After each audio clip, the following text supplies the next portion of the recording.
to Panama. You can't just keep him here another week. So you do have to get these games in. We do know the rain here in Panama. It comes down, it stops. They've done really good work here with the drainage system. So I think we're going to be good to go.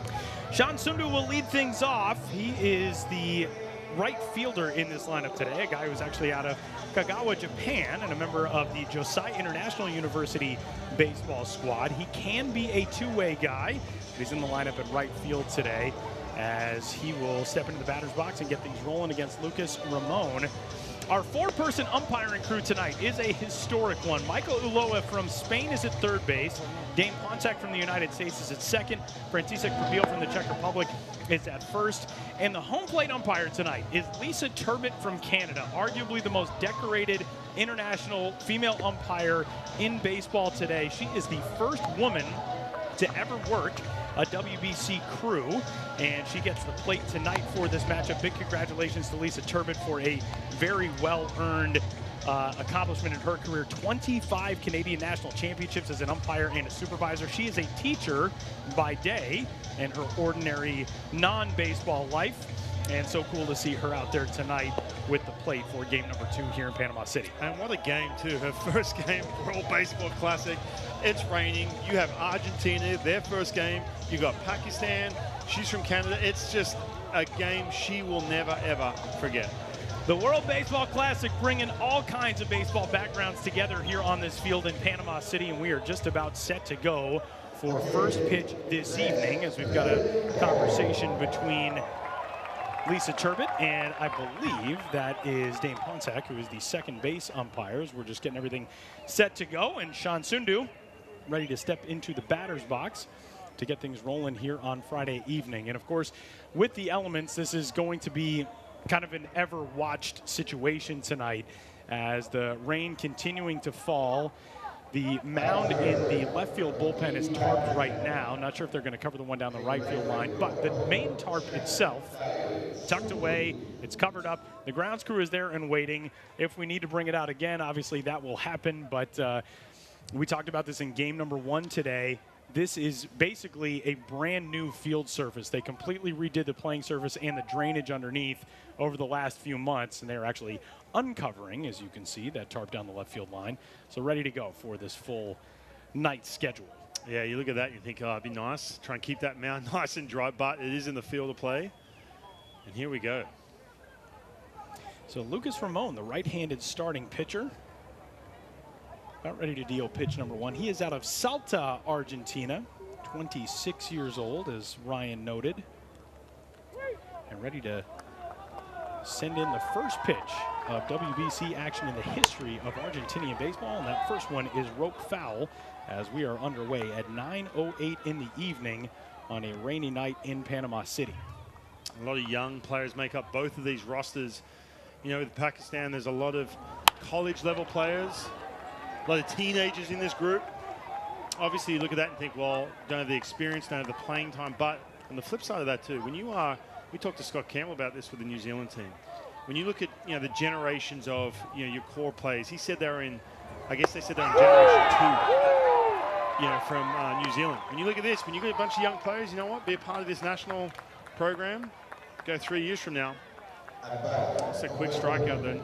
Strikeout number 1, fastball middle.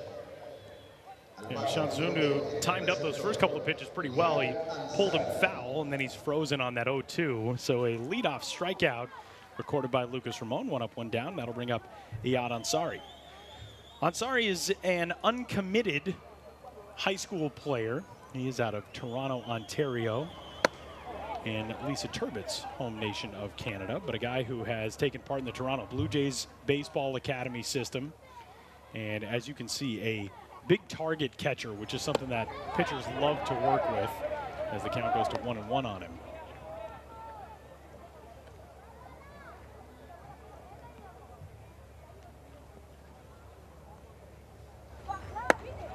Check 3 balls and no strikes now. I thought it was a first pitch strike, but instead count 3-0.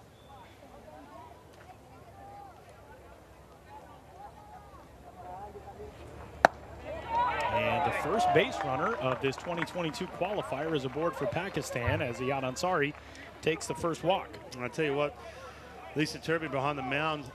Tight strikes and not giving that pitch in the top part of the zone. It's tough too. You've got some rain. Not only getting that grip on the ball, but you're trying to get established on the mound. And beyond that too, you talk about covering the mound down the bullpen, also the mound under your feet as well. Pitching when you have this heavy rain, you start to slip a little bit. Command starts to go. That brings in Alex Kahn. Kahn, a West Virginia Mountaineer, as noted. Third baseman in this starting lineup. He played in 31 games this past season for West Virginia, mostly off the bench. 6 starts of his 31 games in the Big 12 play. And you can see it is a muggy night, and not something that Lucas Ramon and guys on either of these rosters are necessarily strangers to, but the rain is certainly a factor. Swinging the line out to left center. That'll get down for a base hit. Garcia over to cut it off in the alleyway. First to third goes on Sorry, and he's there safely, and tracking in behind him, Alex Kahn. It's second and third with 1 out. All of a sudden, Pakistan is in business. You talked about that 2016 Brooklyn qualifier, unable to score a run in those games. Look at this. First inning, we have 2 guys in scoring position, less than 2 out, in a good spot.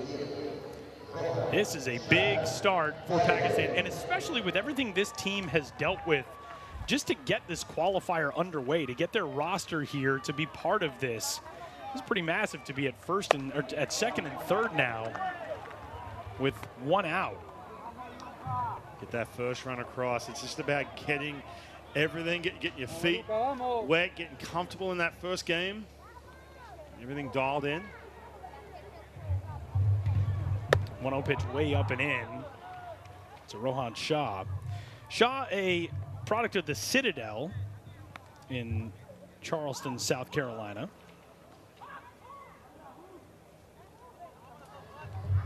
Trying to drive in the first run in WBC history for Pakistan. Right-handed hitting left fielder. Takes that one down. 3 balls and no strikes on him here.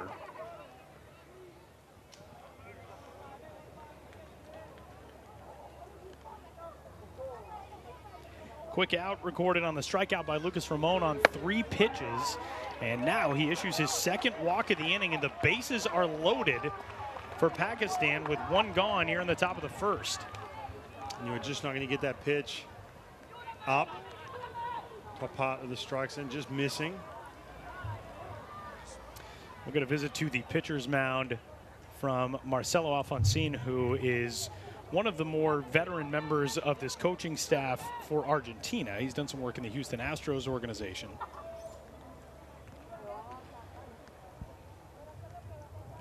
And we talked about this in that first game with New Zealand and Brazil. Your starting pitcher really sets the tone, and that's just not a cliche you hear when you're watching big league games. You hear that all the time, but especially for these games, you need to have those efficient innings. You need to get that momentum on your side that first game. You do not want to slip into that loser's bracket all of a sudden. It's that double elimination, and you're a game away from being done.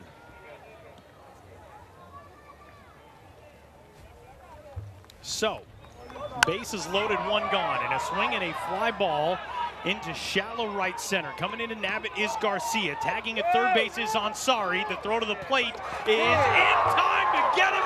What a scoop by Nakandakri at the plate.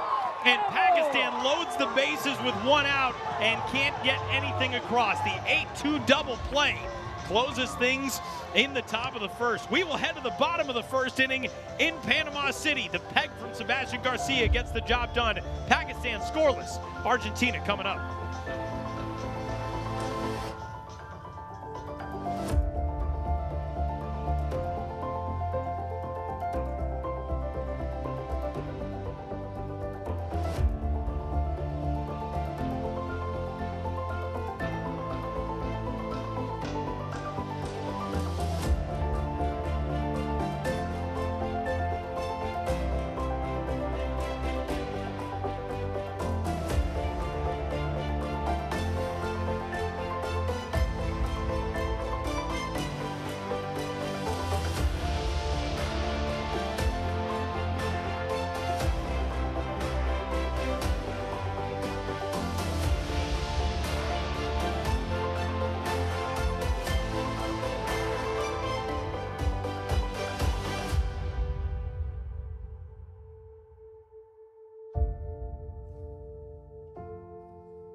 Ryan, certainly not the way Pakistan wanted things to go down. Bases loaded, 1 out, top of the first inning, nothing across, thanks to this terrific play by Sebastian Garcia and his backstop, Nakandakari.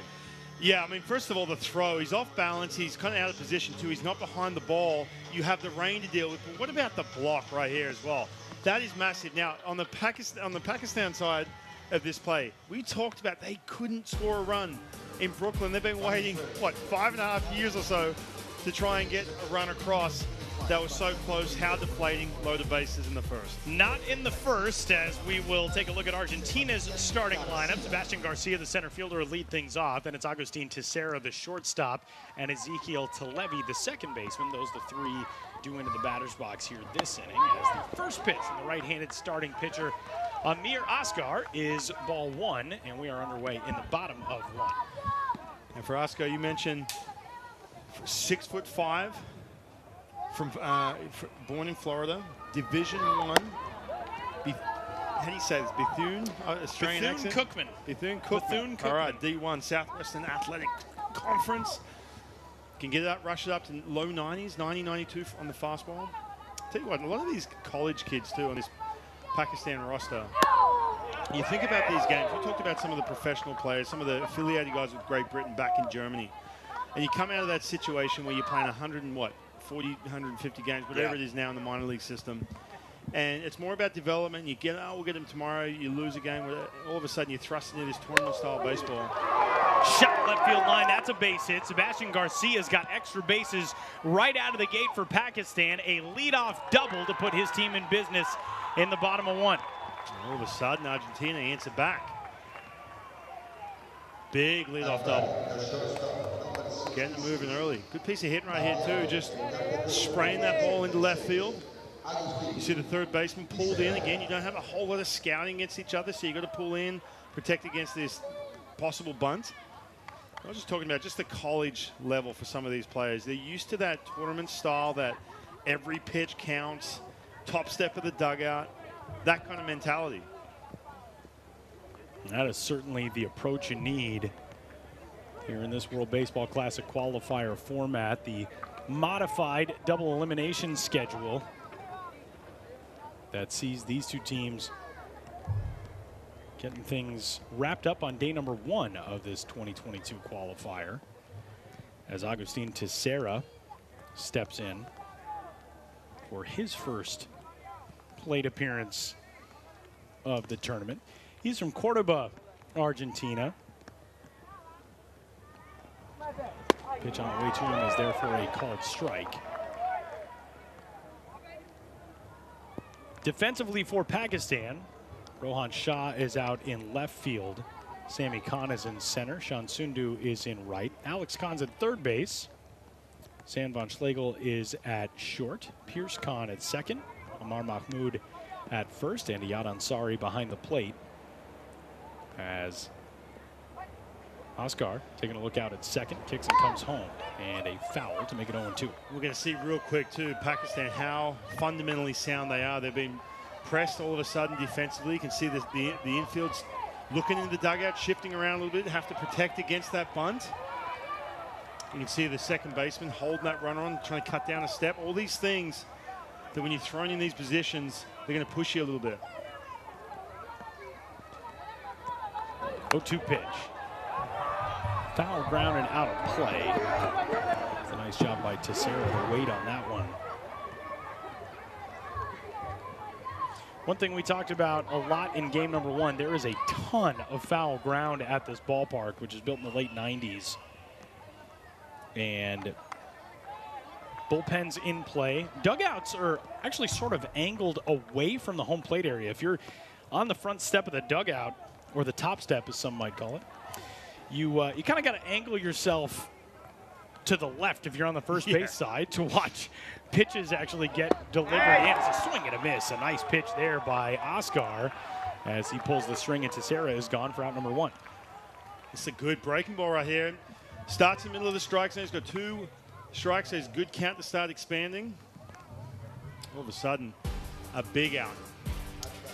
There's that starting lineup for Argentina, as trotted out there by Rolando Arnedo. So it's Televi stepping in right now, then Eduardo Zerbruggen, the designated hitter, Jacinto Cipriota is the first baseman. Julian Pedroso is in left field. Matias Robles in right.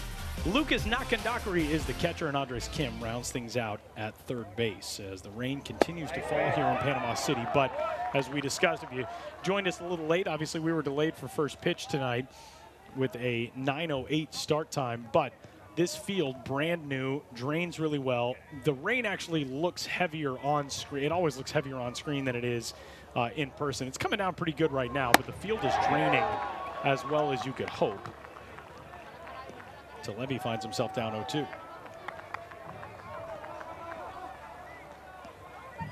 You talked about some of these guys arriving late, having some issues getting here on time. Got a chance to talk to some of the Pakistan coaches as well. Another big strikeout. Called strike 3 to Levy is gone. And I like this too. Ashkar, young pitcher, D1 pitcher, so he's used to pitching backwards a little bit. Throws that big breaking ball, strike 1. And all of a sudden, there it is. There's that big breaking ball, the first pitch. And he goes back. He figures out, you know what, I can blow it by you. Throws another one. Like it. So 2 gone now, responding to that leadoff double by Garcia. That brings it Eduardo Zurbriggen. Eduardo listed as one of the outfielders, like a handful of guys in the top half of this lineup, and on this roster, he is from Cordoba, Argentina. I got to tell you, Amir Ashkar, I started looking up some of his social media. A lot of these young kids, they're all on the social media these days. But it was good, man. You should have seen how excited, some of his posts, how excited he was to represent Pakistan. I mentioned he's here, he's in the United States playing D1 college baseball. He was born in Florida. Obviously, he has those Pakistani roots, but just the lead up. He was counting down the days on some of his social media posts. It was super cool to see. It really, I mean, between these two teams, if we had an enthusiasm rating for these 6 squads that are here, obviously every one of these teams is excited, but Argentina and Pakistan, their social media presence, the players' social media presence, the level of excitement that these 2 squads have had coming into this first day of this qualifier has been so cool to see. And for Pakistan, 11 players on this roster who were born in Pakistan. And, I mean, this is a group that comes from all over the place. We got players in the squad from the United States, from Canada, from Japan. A lot of differing styles. 2-ball, no-strike count here on Zurbriggen, and now it's 2-1. It's a good pitch, 2-0. Back in the count at the knees. Nothing you can do with that pitch. Amir Asghar, born January 7th, 2000, coming up on his 23rd birthday.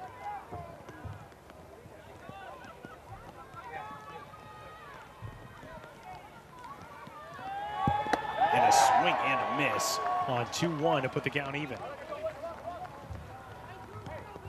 It's a big pitch right here. Remember, leadoff double, first inning, trying to get settled in. These teams haven't had a whole lot of time spent with each other. Talk about the pitcher-catcher relationships, all the things that we'll talk about, I'm sure, as this night goes on. This is a big moment, even in the first inning. 2-2 pitch coming. There you get a look at all that foul ground. It is symmetrical on both sides. There's just a lot of space down the lines, first and third base side. 321 feet to the foul poles and 400 to dead center.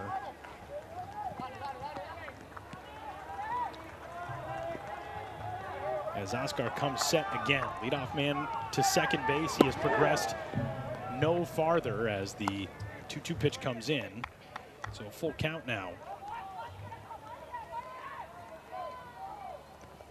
And a 3-2 open base right here in the middle of the lineup. Go back to that breaking ball. If you go that fastball, you've got to get above the strike zone. Here comes the 3-2. Bouncing ball foul. We'll do it again. Pakistan bases loaded, 1 out in the top of the first inning. Fly ball to center field off the bat of Sami Khan. Ayad Ansari tagged at third base. He was thrown out by Sebastian Garcia. Terrific pick on the back end of that by the catcher Lucas Nakandakari. That kept Pakistan off the board, but the leadoff double so far staying at second. 3-2 pitch is ball 4. a little bit high. So the first walk issued by Oscar, and with 2 gone, that'll bring up Cipriota. And we talked about him going above the strike zone. Not a bad spot, just too much. Situation, you pick that up out of his hand, you realize, you know what, there's ball 4 right here. If you go just above that strike zone, probably get swing right underneath that ball.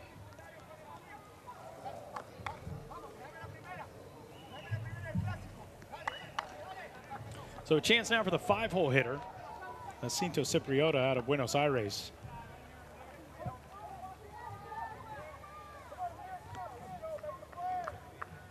We'll tell you a little bit about each of these teams and their roads to get here to Panama City and their inclusion in this 2022 World Baseball Classic Qualifier, as Amir Oscar wants a new baseball. I would imagine we're going to see a lot of that tonight of guys trading out rain-soaked baseballs for clean ones.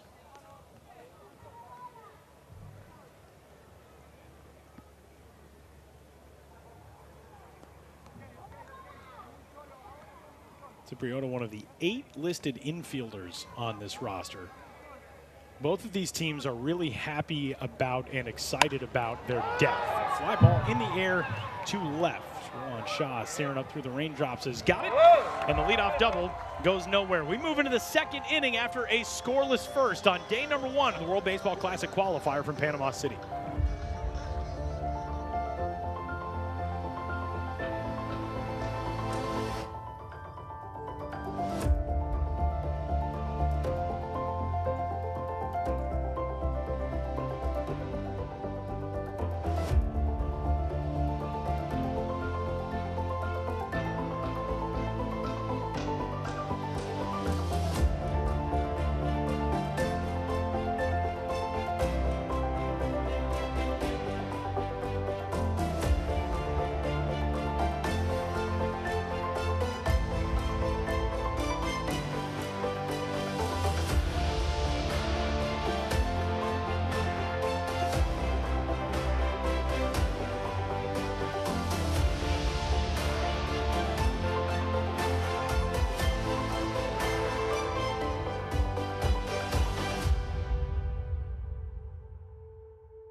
Well, the first of undoubtedly countless shout-outs to the grounds crew as we get set for the top of the 2nd inning. It is a rainy night here in Panama City, and immediately after the end of the first, we saw crew head out to the mound. They got the diamond drive, they got the rakes, getting this thing playable for inning number 2. Yeah, and, you know, one of the biggest things, you talk about the ball being slick in your hand, but it's more about what's under your feet, and that's going to be important. Germany, how many top pulls did they have in Germany dealing with that rain? By the end of the tournament, I think we were around 20. 20. Somehow fewer than we had hit batsmen, though. There you go. But we will see plenty of that here in Panama. Pitch swung on and missed there by Zan von Schlegel. Zan is one of the high school players on this squad. He's out of Arlington Heights, Illinois. Member of St. Viator High School's roster, and he is committed to play college ball at the University of St. Thomas in the Twin Cities in the U.S. state of Minnesota. There are a handful of high school players on this squad, and it gives you, you know, like we were talking about with the New Zealand guys and Scott Campbell, you talk about the first generation or the second generation of developing baseball talent. Scott Campbell said, we hope by the time we get to generation 3, we're right there with the heavyweights. And for this Pakistan team, these guys can be sort of the tip of the spear for Generation 2, perhaps, as you start building this national team program. Yeah, for sure. And I think, looking at this Pakistan lineup, this roster, excuse me, you see the youth in it. And, part of the thing is when you get a chance to play on a stage like this. Look at that liner up the middle. Not a bad way to start it for a high school junior. It's impressive. I mean, you think about that, the fact he's in high school, but just back to the point, we hear this all the time. We hear this Bruce Bochy talking about baseball in France. When you get a situation where you have a team like Pakistan playing on the highest level, like we're seeing here, if they get a chance to play in the World Baseball Classic, what that does for that youth movement, and you're talking about Generation 2, then Generation 3, of what you can do for your country, and also what it does for kids around the U.S. who do have that parent, that passport, or they're born in Pakistan, all of a sudden, hey, look, man, I want to be a part of this national program. Some really cool stuff as Pierce Kahn stands in. Kahn, another guy with Division I baseball experience at Louisiana Monroe. He also played at Cameron University, a Division II NCAA school. His runners off from first, swinging a miss to protect him, and a stolen base for the spark plug, Zan van Schlegel, who's in to second with the first steal of the WBC qualifier for Pakistan. And you can see a little hit and run right here, swinging wherever it's pitched, putting some of that speed to work.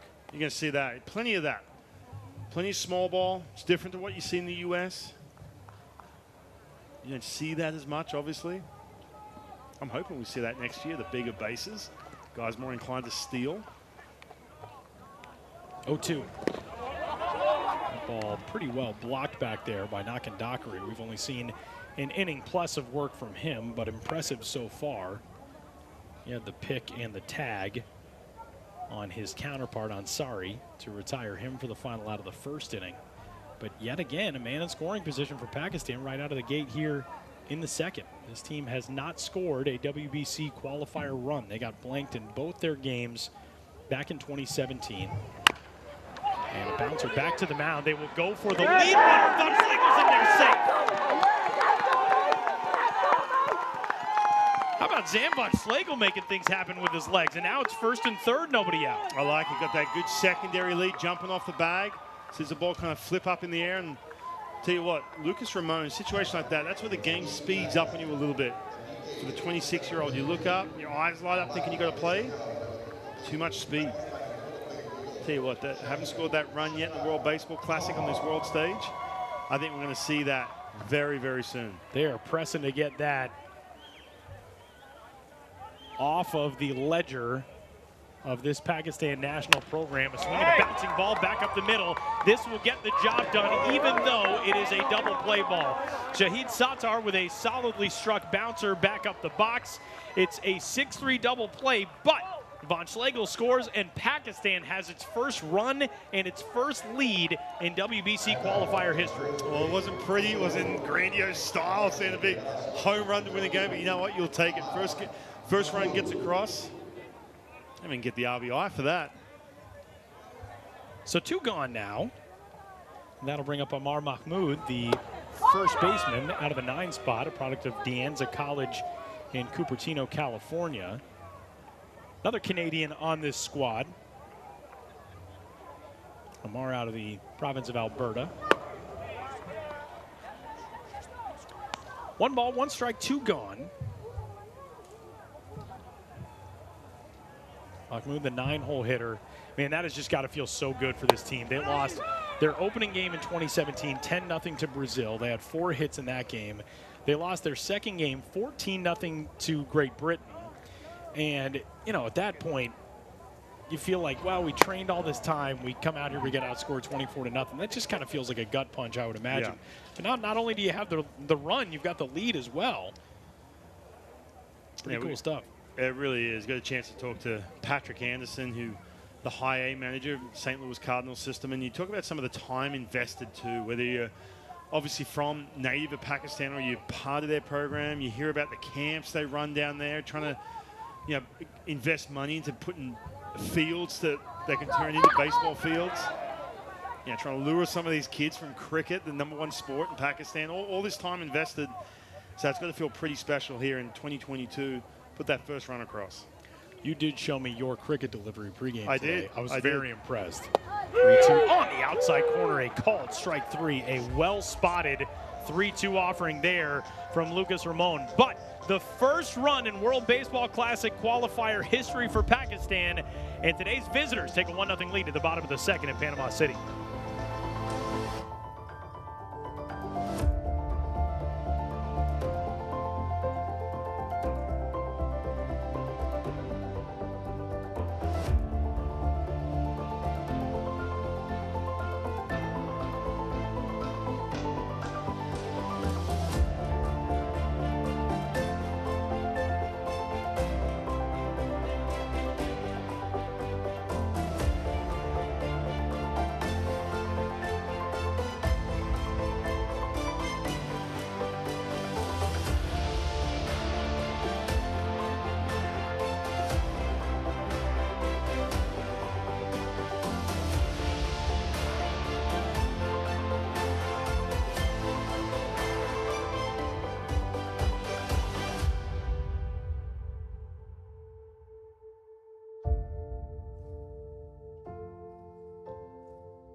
Some of the rules and regulations for this 2022 World Baseball Classic Qualifier. If you were with us the last couple of weeks in Germany for our Pool A of qualification, you are familiar with these now. We do have video review. We do have the designated hitter. We do not have the 3-batter minimum, nor the limit to mound visitations. The way the video reviews work, each team gets one. If you're successful, you get to keep it after the 7th inning.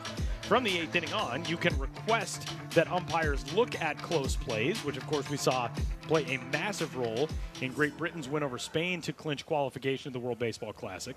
Some of the things implemented here in Panama as we head to the bottom of the second.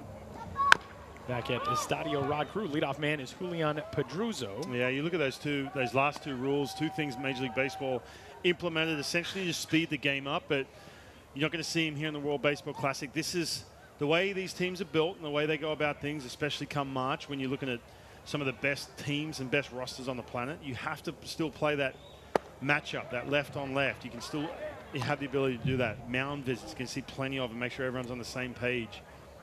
The speed up rules don't really apply to this tournament style baseball. Plus, all the pitching regulations they have, there's no way you'd have to be able to abide by those rules.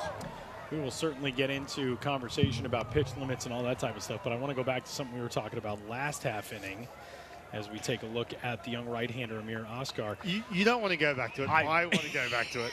I asked you in the break. Let's get real. Commercial break. You said, let's get back to that. Let's get back to that conversation. So we were talking about cricket on the way up and how Pakistan has gotten a lot of players involved in their youth levels and even up to the senior level, players with some cricket background, some converted cricketers.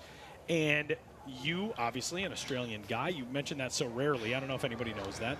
I spent a little bit of time living in Australia. Swing and a miss there is already 3 strikeouts for Amir Oscar. But you showed off the delivery. I did. In the hallways back here, by in the hallway. Let's paint the picture a little bit. It was so impressive. You took the full stride, the full-on stride out from behind the plate where we are, all the way down to the end of the hallway, set yourself up for the run, and then did the full straight arm launch. For those, tuned in the United States or wherever else, if you are not familiar with cricket. You are not allowed to bend your arm to bowl the ball. Thank you. We're not talking about rounders. No, we are not. Just talking about cricket. A bowler. Yeah, the bowler. I was very impressed. I tried like one time when I lived in Australia to do it, and I thought my arm was going to fly off the shoulder. I saw you in the elevator. I was like, no, please don't repeat that. Let's go. Let's go. But no, I did. And I wasn't messing around. You saw how intense I was. No, I did. Matter of fact. You were huffing. It was like you were on the mound again. There was a young lady sitting here, and she was, scrolling through a Facebook or Instagram or whatever and having a nice relaxing seat. Here I come steaming up the hallway, and her head nearly exploded. She did look terrified. She was impressed, though. I mean, you got to say, it was good. My limited cricket days as a kid. Fly out to right field as Sean Sundu puts that one away. Matias Robles is retired. Now, from what I learned, you were awful as like a high school cricketer. I could bowl fast. We got in the cricket nets, as they're called. And I could bowl quick, man. Yeah. And my high school buddy's like, dude, you got to join the cricket team. Yeah, all right. I thought that was pretty cool. I couldn't now. If you throw a ball essentially in cricket, and if you're from Pakistan and you're listening, hopefully I don't ruin this for you, but. And I know we do have a lot of people from Pakistan. We do. Different Pakistan communities around the world listening to this. I've already heard from them on Twitter tonight. Very cool. But if you can't keep it on the cricket pitch, they call it a wide or a no ball. It's an automatic 1 run.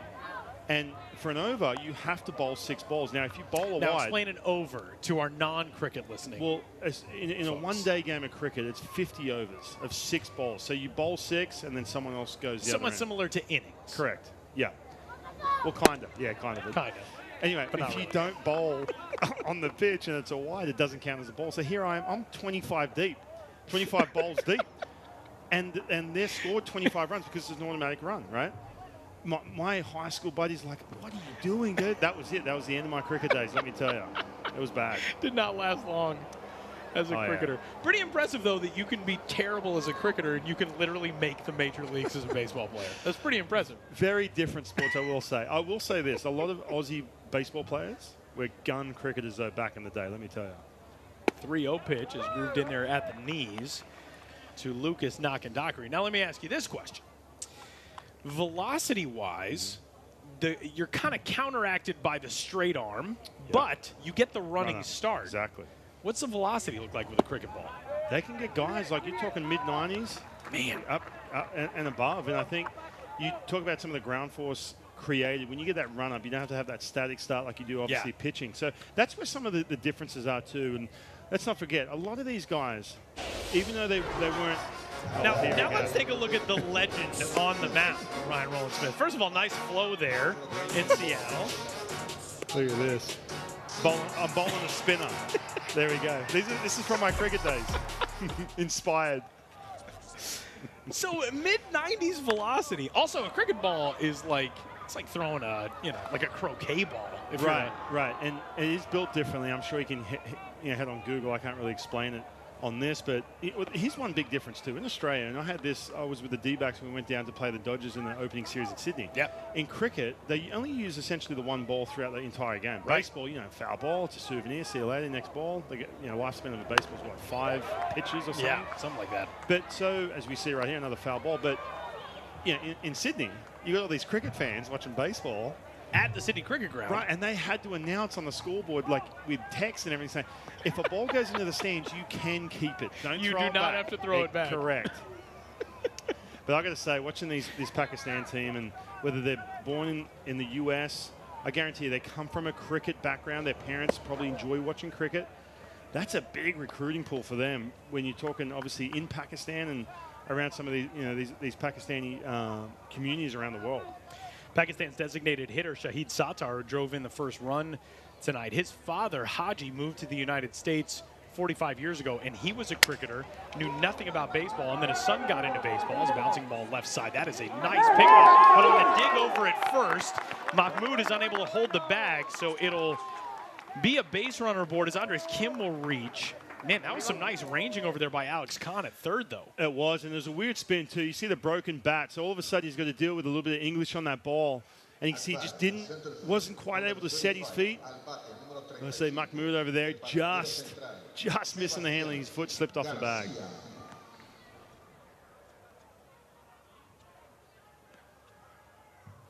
So, with 2 gone, first 2 men retired in this inning. Now, Nakandakri reaches, and that'll go as an infield single for Andres Kim over to third base. So it's first and second now with 2 gone. You start to see the rain clear up. It's going to get real muggy. And they will challenge that call over at first to see if maybe one of those spikes from Amar Mahmood might have held the bag at first. If so, Andres Kim would be retired. That would end this inning. We'll get another look at it here.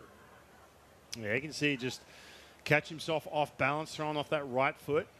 Usually you want to get that left foot down first and generate some ground force. You talk about a running start when you're bowling in cricket, but man, is he on that bag? It looks like he stayed on. I think he might be on that. Unless we get flipped around here and from the umpire's view over there at first base, maybe he saw the toes differently the way we saw it. One thing that we do have the luxury of here in Panama City compared to our setup in Regensburg the last couple of weeks, we do have more cameras set up here. So we'll get a few more angles on replay reviews. Not sure if that's definitive enough. But Amar Mahmood, that's a really nice dig over at first. Yeah. And they're looking at other stuff in New York beyond just what we're seeing on the telecast, of course, as well. You make a good point, too. It has to be definitive to overturn it. If, for example, first base umpire calls that out, well, then all of a sudden it's going to sway a little bit more towards the out call because you do have to get that angle to make sure you can overturn it. František Prebil, our first base umpire from the Czech Republic, one of the 2 in on the review.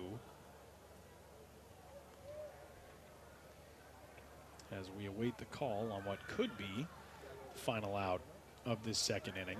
But yeah, talking about, well, and now here comes that call in that review, and that's going to be a safe call at first. So Andres Kim is confirmed at first, or at least that call is upheld at first base. So first and second now with 2 gone, and that'll turn the lineup card over and send it back to Sebastian Garcia, the center fielder and the leadoff man. In the second look, second time through the lineup, this is always a factor. You talk about the pitching depth on all these teams. It's always an issue when you're trying to construct a roster, make sure all you guys are available. Get enough pitching in that bullpen, obviously with the regulations, the pitch limitations and everything else. But the other part of this is, too, that second time through the lineup, all of a sudden you've seen that breaking ball, you've seen that changeup, you get that quick little 60 feet scouting report, the eye test. All of a sudden it's a different at-bat. Sebastian Garcia punched a bouncer down the left field line, his first trip to the plate last inning. Raced to a leadoff double. Oscar was able to strand him there, and the first pitch fastball there for a strike. It is 0-1. Some good velocity from this young right-hander as well. Oscar, born in Hoffman Estates, Illinois, attended high school in Florida, Tavares High School in Florida, started his college career at the Division II level. The school in Kentucky, foul there, and the count quickly 0-2 now on Garcia. Here we go, pitch away, maintain that lead here in game 1. First run in WBC history for Pakistan in the top of this inning, and a 1-0 lead. Asghar trying to keep it that way. 0-2 pitch on the outside corner, a called strike 3. And Sebastian Garcia doesn't agree with it, but he'll have to take a seat, and that will send us to the top of the third. Pakistan with the early lead in this one, 1-0 over Argentina through 2.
and it's so festive. Microphone 1 2 1 2. Pack the whole place. The fans here enjoying what they're seeing at this time.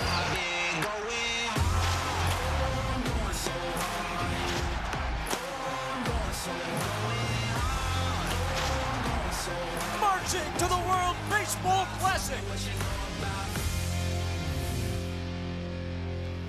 Top of the third inning, it is a 1-0 lead for the world's number 31 Pakistan over the world's number 27 Argentina as we head into the third alongside the former major leaguer and Team Australia left-handed pitcher Ryan Rowland-Smith. My name is Tyler Mond. First pitch swinging the leadoff man, Sean Sundu, with a ground out to second, 1 up, 1 down.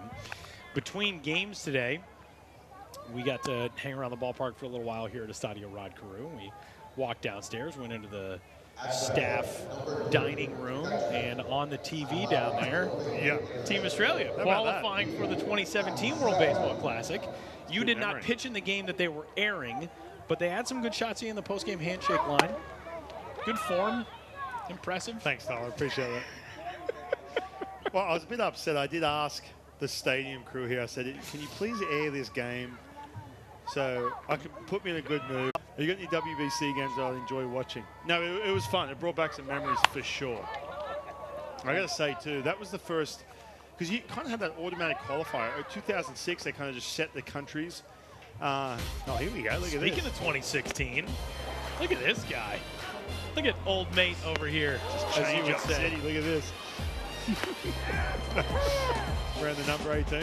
Qualified, made it on to the World Baseball Classic. Got to pitch in the Tokyo Dome. There's a shot at you and the fellas. Yeah. Strikeout here. Viad Ansari, 2 going.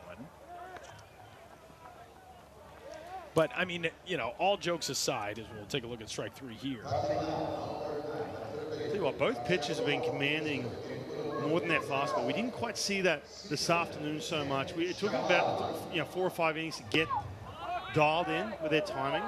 But both guys, both young pitchers, Argentina and Pakistan, getting that breaking ball over. Ball and no strikes now on Alex Khan. That one there to make it 1-1.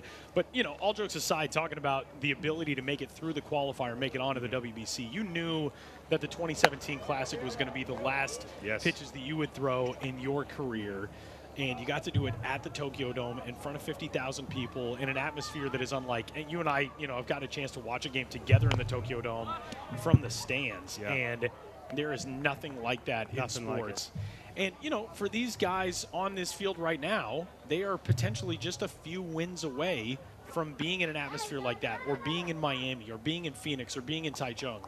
And that's incredible. That's what's so amazing about these qualifiers. And you see countries like Pakistan and Argentina. We talked about the fact that the 2006, 2013, even the qualifications wasn't the same as it is now. Now, all of a sudden, these are major events. These are situations now, if you're Pakistan, Argentina, you're investing time and money to get to this stage to ultimately have to get to that next level, and that's the World Baseball Classic. We've talked about this a lot, too. You mentioned it, 50,000 people in one of those pools. Looking at this, I think this is ball 4. Yeah, that was ball 4. Some confusion, and Alex Khan was like, wait a minute, I'm not going to get cheated out of a walk here, so he takes first. He confirms the count. Our lineup turned over again. The Team Pakistan right here. Lucas Ramon, the right-hander for Argentina. He has done a pretty good job of limiting damage to this point. Gave up the run last inning, but got out of a bases-loaded 1-out jam in the first. Now working here with 2 outs and a runner at first is Rohan Shah. Will step in for a 1-0 pitch.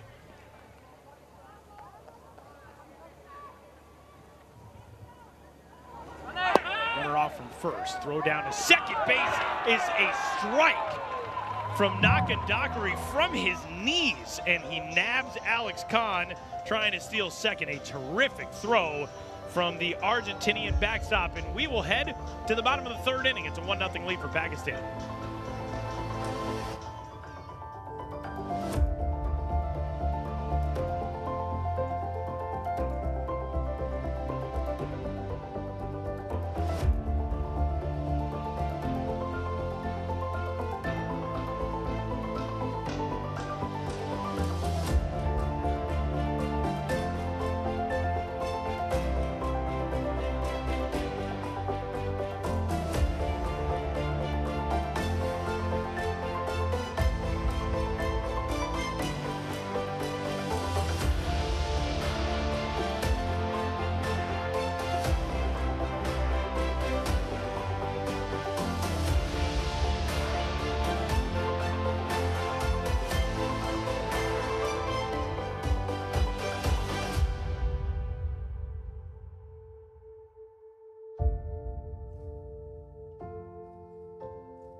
Bottom of the third inning at Panama City's beautiful Estadio Rod Carew, as the young right-handed starting pitcher Amir Ashkar is out for his third inning of work. Tyler Mon, Ryan Roland-Smith, 1-0 lead for Pakistan through 2.5. And leadoff man for Argentina here in inning number 3 will be Agustin Teixeira. The rain continues to fall, died for a little while, and now it is back, as you see the Argentinian fans behind that first base dugout.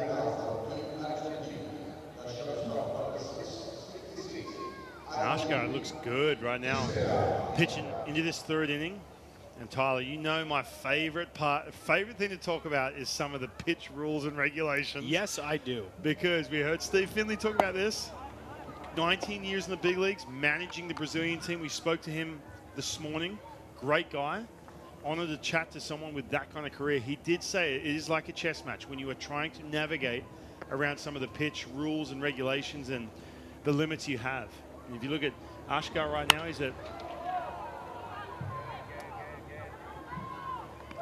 easy fly out there. You see Ashkar is just over 40 pitches now. If he goes 50 plus, all of a sudden days off come into account. He has to have the 4 days off. Therefore, he would only be available that last game if they get there. And if he's a guy, we talk about the pitching depth. If Ashkar is one of your guys for this Pakistani coaching staff, you want to try and preserve that. That's why you see the bullpen going right now, even though he's in a bit of a groove.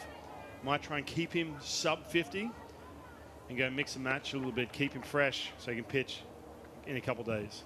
The thing that I think is going to be most interesting for both of these teams going forward is what their depth looks like after day one. 100%. And we talked about that a lot in Germany, that we see with some of the baseball countries that are not the most traditional baseball countries. The top level talent is as good as everybody else's top level talent, but it's when you get into that second tier that there's a little bit of a drop off. And the thing that's fascinating about this Pakistan roster, they have 2 pitchers born in the 1970s and a half a dozen pitchers born in the 2000s. Right. They've got 2 guys on this squad. The oldest player on the squad is Imran Khan, who was born May 1st, 1976. And then they've got guys on the squad in the Hassan brothers, Salik and Yahya, who were born December 29th, 2005. Wow. So you're going to see a lot of different, obviously, arm angles and pitch usages and the way guys mix and what they have. But after day number 1, it's who gets slotted into all those roles. Right. Yeah, it's such a big thing to manage. And again, you mentioned it. I mean, you're going to watch Team USA, for example, Dominican Republic, Venezuela. I mean, look, you just have a plethora of arms. I mean, it's going to be hard to get them all in tight spots. Every single arm out of that Team USA bullpen is a closer for their MLB team. Yeah. And then on the flip side, there's a rope left side. That's on through for a base hit, a 1-out single for Talevi. And on the flip side, you get to qualify. I mean, you look at Czech Republic. You talked about, some of the teams you saw in Germany. All of a sudden, Czech Republic gets in that same pool as Team USA. You look at the difference in the rosters, and that's what makes the World Baseball Classic so special and such a big event worldwide. You know, it's amazing. We saw so many teams use so much pitching, and we will get a pitching change here as it appears. And, man, that is a big smile from a guy who knows what it means to get a pitching effort like that as Patrick Anderson goes out to get the ball from Oscar. We'll tell you about the new arm when we return. 1-0, Pakistan leads in the third.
arm into the game for Pakistan is the left-handed pitcher Omar Arif, who is one of the veteran guys on this squad. He's actually a cousin of today's starting designated hitter for Pakistan, Shahid Sattar, and a guy who had a brief professional career of his own a little while ago.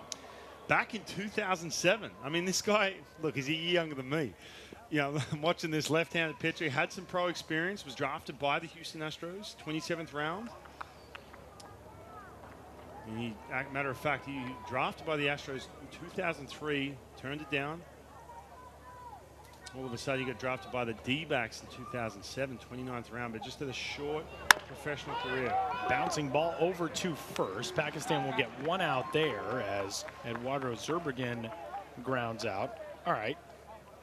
You're younger than you. Want to get back out there? Oh, man. Look. My goal, I have not been put up to this by Baseball Australia, but my goal, obviously, before the end of this qualifier is to talk you back into a return, the triumphant, the Jordan-like return. No chance. You know, it's funny. I had a good friend of mine, Lauren Jackson, who four-time MVP in the WNBA. WNBA. Now, played for the Seattle Storm, Australian, one of the most highly decorated athletes coming out of Australia. Legend. She all of a sudden got back on the court. Yep. She played for the Opals. Matter of fact, I think she's playing her last game coming up. But you know, she said, "Oh, hey, you know, what are you up to?" As far as I'm like, no chance. I had to, you know, basically. You could train with Lauren Jackson. Lauren Jackson can get you ready. No chance. 2017 for me, that was it, and I had to work extremely hard. That was what, 5.5 years ago, man. And it's a cool way to go out too, to be able to play sure. for your country in the World Baseball Classic. Something that you could replicate in March if you weren't a quitter. But wow.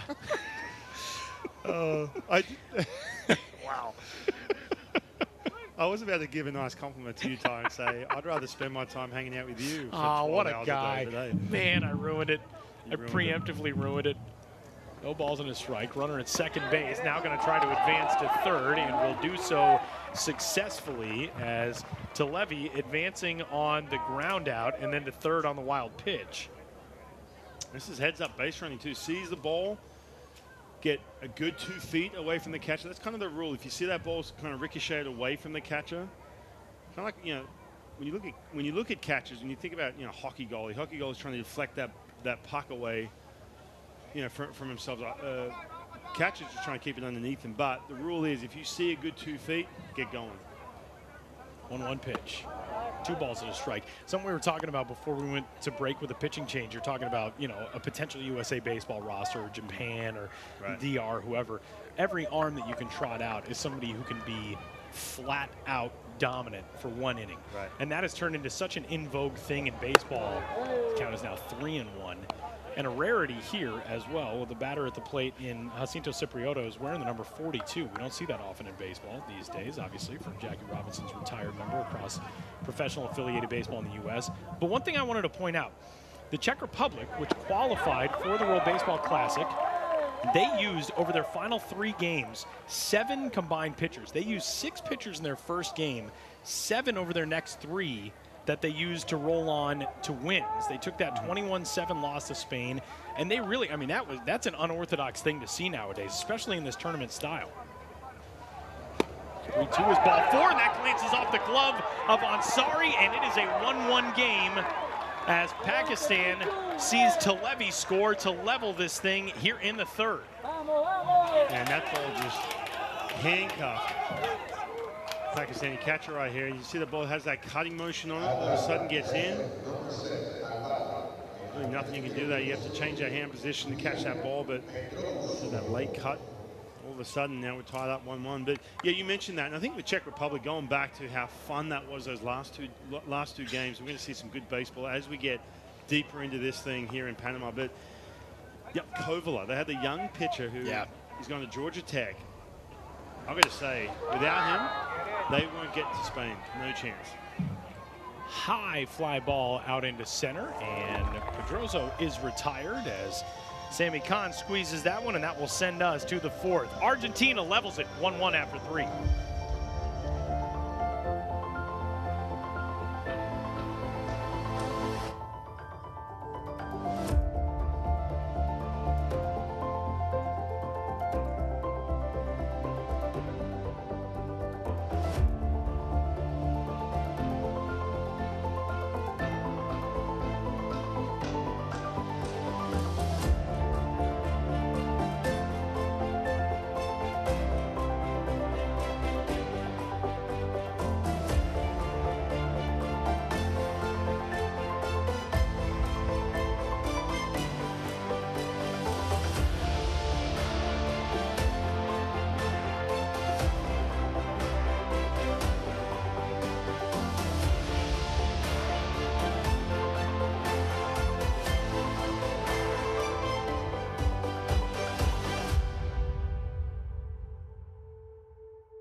Well, here's what these 6 teams in Panama City are playing for. The top 2 playing for the right to advance to one of the 4 first-round pools for the 2023 World Baseball Classic. Pool A in Taichung in Taiwan, which will be hosted by Chinese Taipei, the Netherlands, Cuba, Italy there. Pool B in Tokyo, heavyweights there, Japan, Korea, Australia, and China. Pool C, the United States, Mexico, Colombia, and Canada. That'll be in Phoenix. And Pool D, talk about heavyweights, Puerto Rico, Venezuela, the Dominican Republic, and Israel in Miami. And I mean, there is no, that is pick your poison. If you're one of the 4 teams that makes it out of the qualifier, no easy road. No, there really isn't. There's not a situation where, oh, hey, we can handle this team. No. Every single one. And I'm looking at that, and I've looked at this a lot because I'm so excited for March. I cannot wait, especially when you see some of these guys from the U.S. start to commit, some of the guys from the Dominican Republic, Puerto Rico. I'm going to say Pool D would be the scariest to get into. You think about it, too. There's a drive out to right center field as Rohan Shaw drives this one into the alleyway. Garcia will pick it up out there on the warning track, and it is a leadoff double for the left fielder Shaw to get things started in the 4th. Yeah, Rohan Shaw, look at this, opposite field, getting in the gap. This ball was hit well. You can see it just keeps carrying into that gap, and you see Rohan Shaw pulling up here at second base. He could have easily gone 3 right here, but the situation, you know what? Keep him at second base. You don't want to be that first out at third. Another element to this, trying to figure out your coaches, figure out your base runners. And from a coaching standpoint, do you send him? Has he got enough speed? You're still trying to get to know all your players. In this circumstance, a 1-1 game, we've talked so often about the small ball element in this World Baseball Classic qualifying format, and I guess that'll answer the question for me. As a bouncing ball off the bat of Sammy Khan turns into out number 1. I was going to say, is this a small ball sort of situation? Do you bunt just to get a guy over one station if he's on at second to lead off the inning? And obviously there's the answer. Well, I think, I still think you do, and I know that goes, against some of the style of play we see. And for Patrick Anderson, he is in an affiliated system. He's with the St. Louis Cardinals. He talks about the Cardinal way and everything else. But when you have that philosophy and it gets ingrained in you from the top up, from the top down, when you're talking about how you want to play, how you want to develop players, everything else, you kind of lose that sense to play small ball. The double followed by 2 first pitch ground outs as Zambon Schlegel goes after that one, and he is retired. So 2 gone immediately following Shaw's extra base hit.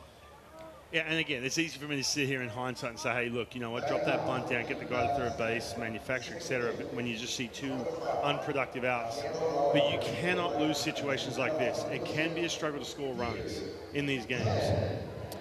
And now an opportunity for Pierce Khan with 2 gone and Shaw out there at second. This Pakistan team, we detailed some of the issues that they had getting here as this ball shot back up the middle into center field for a base hit. Rounding third is Shaw. Up with it, Garcia. His throw is late, and it is a 2-1 lead on the RBI single by Pierce Khan in the 4th. Wow, right after we're talking about manufacturing runs, a big 2-out hit, single, right back up the middle. Let's go! Look at that. That's a good-looking swing. Ball hit hard. No chance for the second baseman, Televi, to get that ball.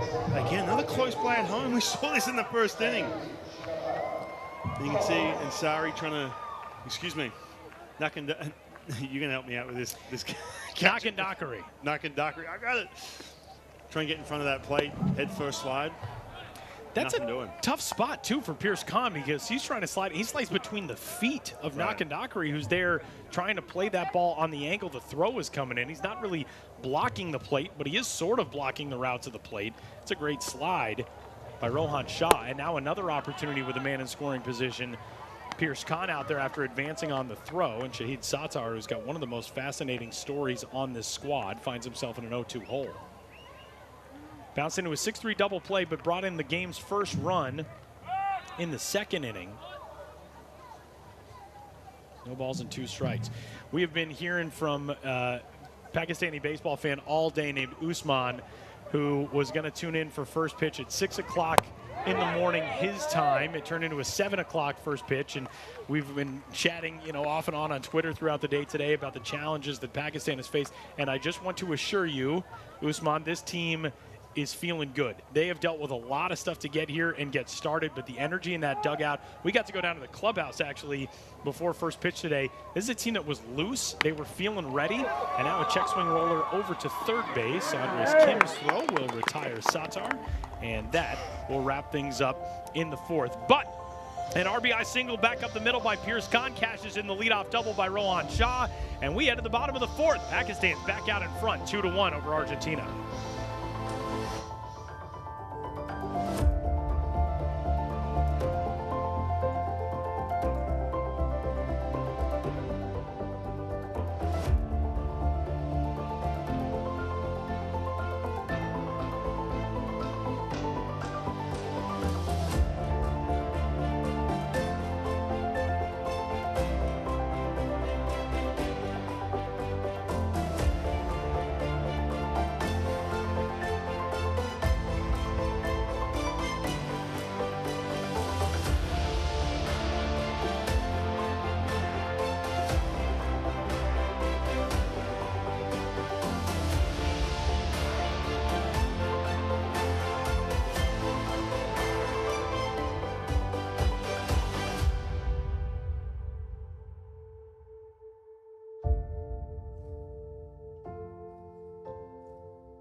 Bottom of the fourth inning in Panama City, a 2-1 lead for Pakistan. A rain-delayed game that got started just past 9 o'clock in the evening, and we are now a little past 10:15 here local time as we move into the bottom of four. Pakistan a run in the second and a run in the fourth.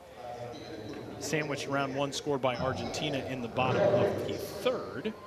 And Matias Robles, 7-hole hitter out of the right field defensive position, will lead things off here in the bottom of four. 7-8-9 for Argentina as the first pitch is ball one from Omar Arif. Omar Arif, a product of Texas Christian University, TCU Horned Frog, who played some pro ball, as Ryan noted, played for Yakima, correct, in the Northwest League. That's a D-backs, that's right. City that has not had a team for quite some time. They moved to Hillsboro, Oregon, where they are now the Hillsboro Hops. I think that was back in 2015 as Matias Robles, a hit by pitch. It's our first one of the game. We were due. Add it to the board over here, the wall. We talked about it in the first game, how many in that first qualifier in Germany, now all of a sudden they are racking up here in Panama. I'm actually going to start a tally. Please. I want you to know. We had 5 in game number one. How much should they carve it into the wall, though? Like it's the days in the jail cell? Yeah, exactly. We've got to do, it's like we're in an Elvis movie back in the day. Well, you know, I don't want to pay go ahead. that. Just put it on the paper. That's okay. It's still cool. There were 6 in game number one. That's our first one here in game number two. We commented constantly in Germany about how many players were being hit by pitches. We had 23 over 9 games there. We're through 1 game plus 3.5 innings. We're at almost a third of that total now. Already. And a lot of them with 2 strikes as well. There's a situation where you see these pitchers, these young pitchers, for example, trying to do a little too much with 2 strikes, bury that pitch, and then all of a sudden the mechanics go flying out the window and that ball gets left behind and then flies into the hitter. We saw a lot of that, 2 strikes, trying to make the big pitch. This is a big pickoff right here. A potential opportunity to get that first out, and Pakistan's not able to do it. It was a great pickoff move by Arif to get Robles straying from first, but he wasn't in behind the play, and Robles is back in. Yeah, situation. First of all, pickoff, good to see. Now, he gives up the ball, first baseman Mahmoud in this situation, gives it up too quick and gives the runner a lane to get back before Arif could get over there. And we talked about this. From the Pakistani, the fundamental defense, some of the things these young players and some of them haven't played with each other, the game's speeding up a little bit this next level. Hopefully that doesn't cost them. That was a big opportunity to get into this fourth inning with an out. That's the other thing. I mean, we've talked about some of the youth on this squad. This group also has not been together for very long. It's not as though they had a week where they were playing games together and getting a lot of practice work in. And a rundown situation is a complicated baseball mechanic. One ball and one strike on Nakandakare, the catcher.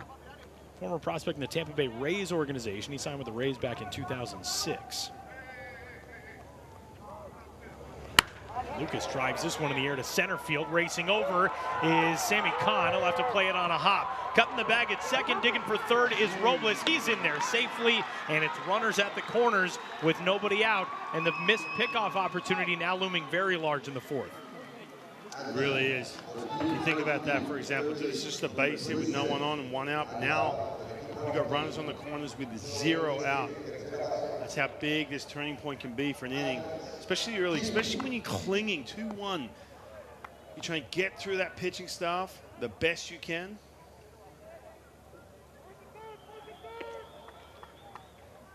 You can see every time. We saw this again in Germany. Every time there's just a base hit, doesn't matter what inning, you see some of that voltage, all of a sudden some electricity coming from these base runners back into that dugout. Going to break this game wide open. So now the 9-hole hitter, Andres Kim. First pitch up high to him, a ball and no strikes. Pakistan's manager, Rolando Arnedo, we got a chance to talk with him yesterday. Manager for the ACL Diamondbacks, the Arizona Complex League Diamondbacks, a rookie-level team in that Arizona system in minor league baseball in the U.S.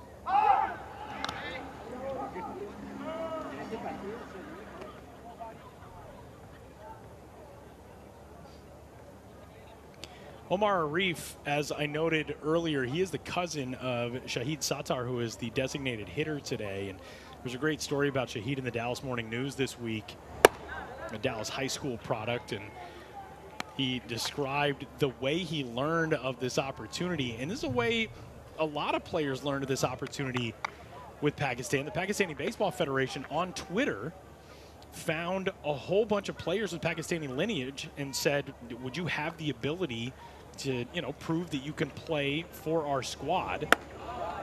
And Sattar told this story. He got a direct message from @PacBaseball on Twitter, and it came 2 months after Omar Arif, the TCU product, had been approached by an Orioles scout and asked if he would be interested in playing for Pakistan. And Sattar said he screenshotted the message and sent it to Omar Arif and said, is this legit? And his quote was, quote, because 2 hours later I was sending this dude a picture of my passport and I definitely would have gotten scammed. Man, you think about that too. Giving your information about something like that. You think about that. You're sitting at home, hanging out. All of a sudden you get this random message. Hey, what do you got? You got a passport? You got a parent? Born? Got a way you can be part of this team? Amazing. And we're going to visit the pitcher's mound here from Peter Durkovic, who is one of the assistants on this squad, the pitching coach for Pakistan. Right-hander warming in the bullpen down the line is Adam Khan. We'll see if Adam enters. He won't enter in this spot, as Omar Arif, the veteran, will get at least one more as we'll go back to the top of the order, and Sebastian Garcia. But this is a big spot. Pakistan with a 1-run lead, but the bases loaded and nobody out for Argentina. The missed opportunity on the potential pickoff over at first after Robles was hit by a pitch to lead off this inning. Nakandakare singled behind him, sent Robles to third, and now the walk to Andres Kim makes it bases loaded. And the first pitch on the way to Garcia. 0-1.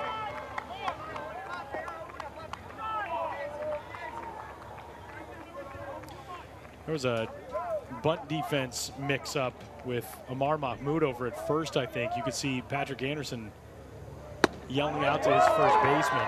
Actually, he might have been yelling at Omar Arif, the pitcher, just to make sure that he was communicating with the infielders. But saw Mahmoud crash from first on that first offering. Either way, it's 0-2 now. This is exactly what Arif needs. Lefty from the windup. Kicks and comes home on 0-2 and bounces that one. A good block by Ansari in 1-2. Yeah, you see that big slow breaking ball right there, Arif. It's kind of his bread and butter with the 2 strikes. I think you stay with that pitch, left on left. Don't want to give in here and all of a sudden cough up a fastball middle of the plate. This game will be blown wide open.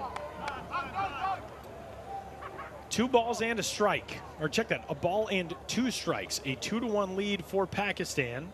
They led this game 1-0 after the top of the second. Tied 1-1 after the bottom of the third. Back in front now here in the fourth as you see the Pakistan fans behind that third base dugout. Some tense moments for them here in the bottom of the fourth. Arif ready. Here's the 1-2. Got it! Swing and miss, and with first base occupied, the out is recorded on the batter. So Garcia is gone, and the bases remain loaded. And there it is, that big breaking ball we talked about, not giving in. That's so important. Even though you've got loaded bases and you want to get some quick outs, it's so important to throw your pitch, and that's exactly what that was. That big, slow breaking ball got him fishing. That is the 5th strikeout of the evening for Omar Arif, or for Pakistan pitching, I should say. The first one for Omar Arif. And now, a big chance here against Agustin Teixeira, because if you can get a ground ball hit at somebody on the infield, you got the opportunity to get out of this inning. And a foul ball back our direction. It's 0-1. And before you do that, you've got to get in good counts so you don't have to give in. That's what's so important. We saw that in the early game today. Some 2-0, 2-1 counts in big spots. You saw the damage from that. Arif, he's not going to blow you away with a fastball, but he can get you with that breaking ball, but you got to get in good counts. 1-1.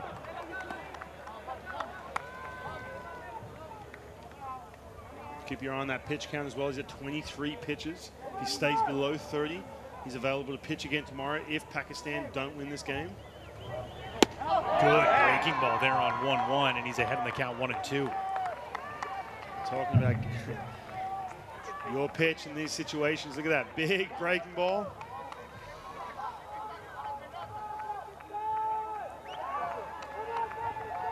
One ball, 2 strikes. Arif trying to come up with a big second out here in the fourth. 1-2 on the way. And a flare toward first and an opportunity at 2. A diving grab by Mahmoud. He will smartly just eat that baseball, as it looked like maybe he was going to have a chance at Robles at third, but he hangs on. And velocity didn't beat this pitch in this situation. You see the ball off the handle. This is a good play too, and you mentioned it too. Holding on to that baseball. Don't go throwing that ball into the bullpen in this situation. You're all good. Your pitcher's throwing strikes. We talked about that big break ball. The way that that break ball set that fastball up, I think it looked like it was 95 in on the hands. Nothing you're going to do with that pitch. And that is a great play by Mahmoud over at first, because that ball comes off the handle. That is spinning so weirdly.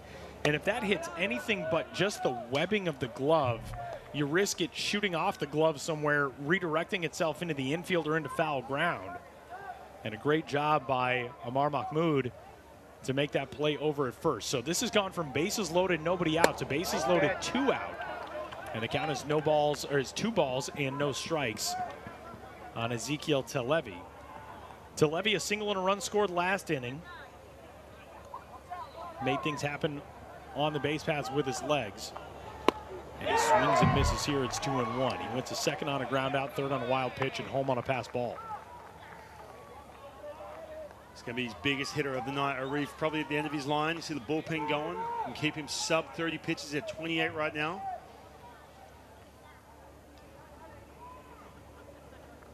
Two-1. 3-1. And now he's on the ropes. Nowhere to put him. 3-1. You can sit fastball in this count.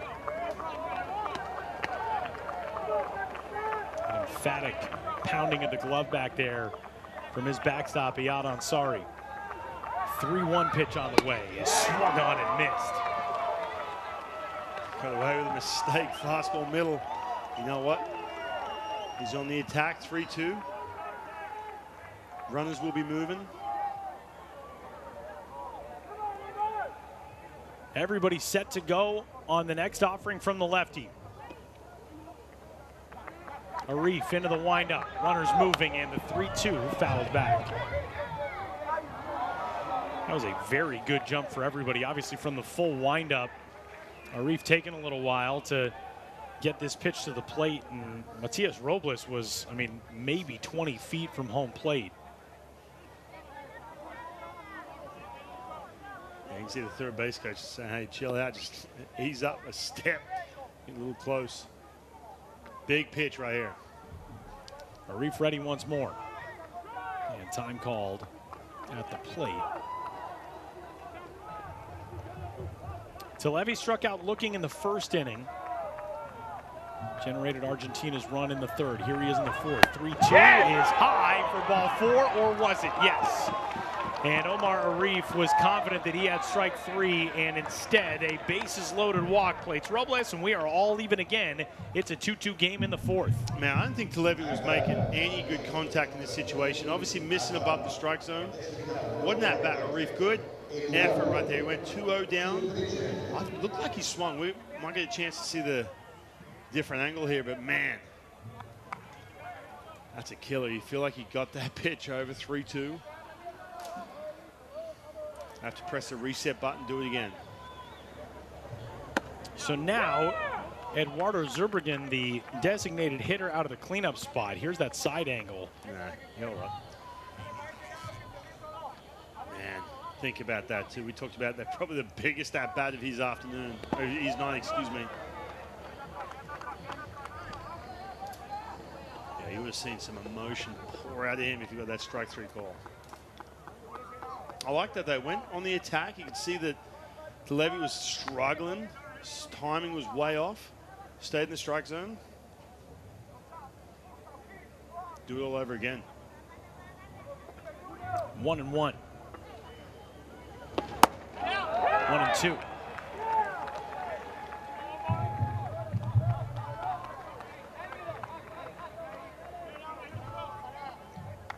Zurbriggen way out of the box, trying to compose himself after that called strike 2.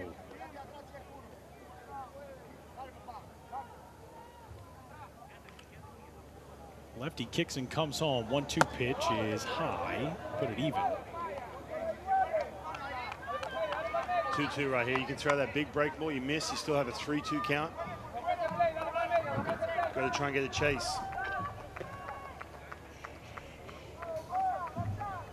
Arif from the windup again. 2-2 pitch. 3 balls and 2 strikes. Runners will be off and moving once more. Identical lines right now. 2 runs on 4 hits on each side. This is interesting too. You have 2 options. Obviously, you can challenge him. That fastball's not going to beat him with velocity. Or you can back that breaking ball, roll the dice a little bit. Here's the 3-2. High for ball 4, and Argentina has its first lead of the night on back-to-back bases loaded walks in the 4th. Just trying to do way too much with this pitch. You can see it overthrown a little bit. Was going to challenge him. You can see Patrick Anderson coming out, going to make that change. Figured that was probably coming after the cleanup man, Zurbriggen, stepped into the box. Looked like that would more than likely be the last batter for Arif. And Omar with some really good work, but the wheels come off at the end of his night. Pakistan headed to the bullpen, 3-2, Argentina with the lead.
New arm into the game for Pakistan as we move along here in the bottom of the 4th inning is the right-hander Adam Khan. We're actually getting a check on Adam Khan's glove, which may be a little bit too light colored.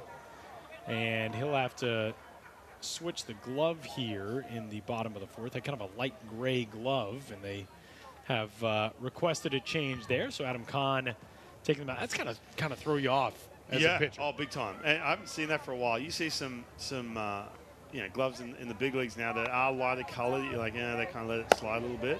Haven't seen that in a long time. Pitcher losing his glove, for sure. But you mentioned Adam Khan. He's Canadian, 6'4", 20 years old.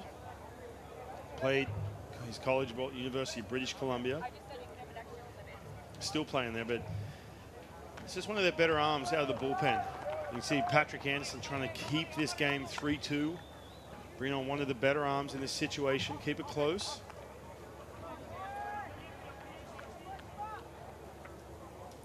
Jacinto Cipriota is the first man in to see him. University of British Columbia, that's a place that has produced a first-round pick. Former Colorado Rockies ace Jeff Francis from University of BC.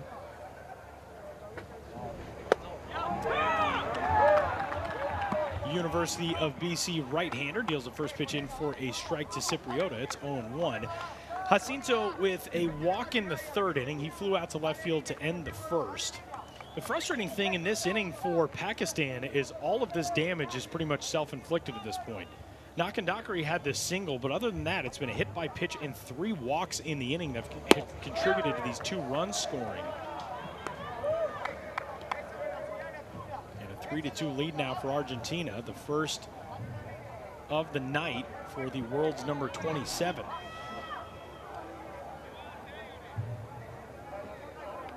These national team programs all ranked based on their participation and success at levels all across baseball competition. A long run into foul ground and reaching out of the last second. Amar Mahmood nearly pulled that thing in.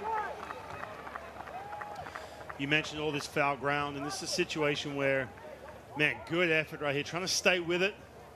So puts his body out on the line. But when you're not comfortable with this ballpark as well, and all that foul ground, you could see him drifting a little bit over to that ball. It's a tough play. It's a tough play, even in a place that you're comfortable with, when you're sprinting and you know that you're running toward an object, but you have to look at something else. Right. And especially when you're not familiar with the ballpark, there's a lot of anxiety that goes into a play like that. That was a great effort by Mahmood over at first. The ball and 2 strikes.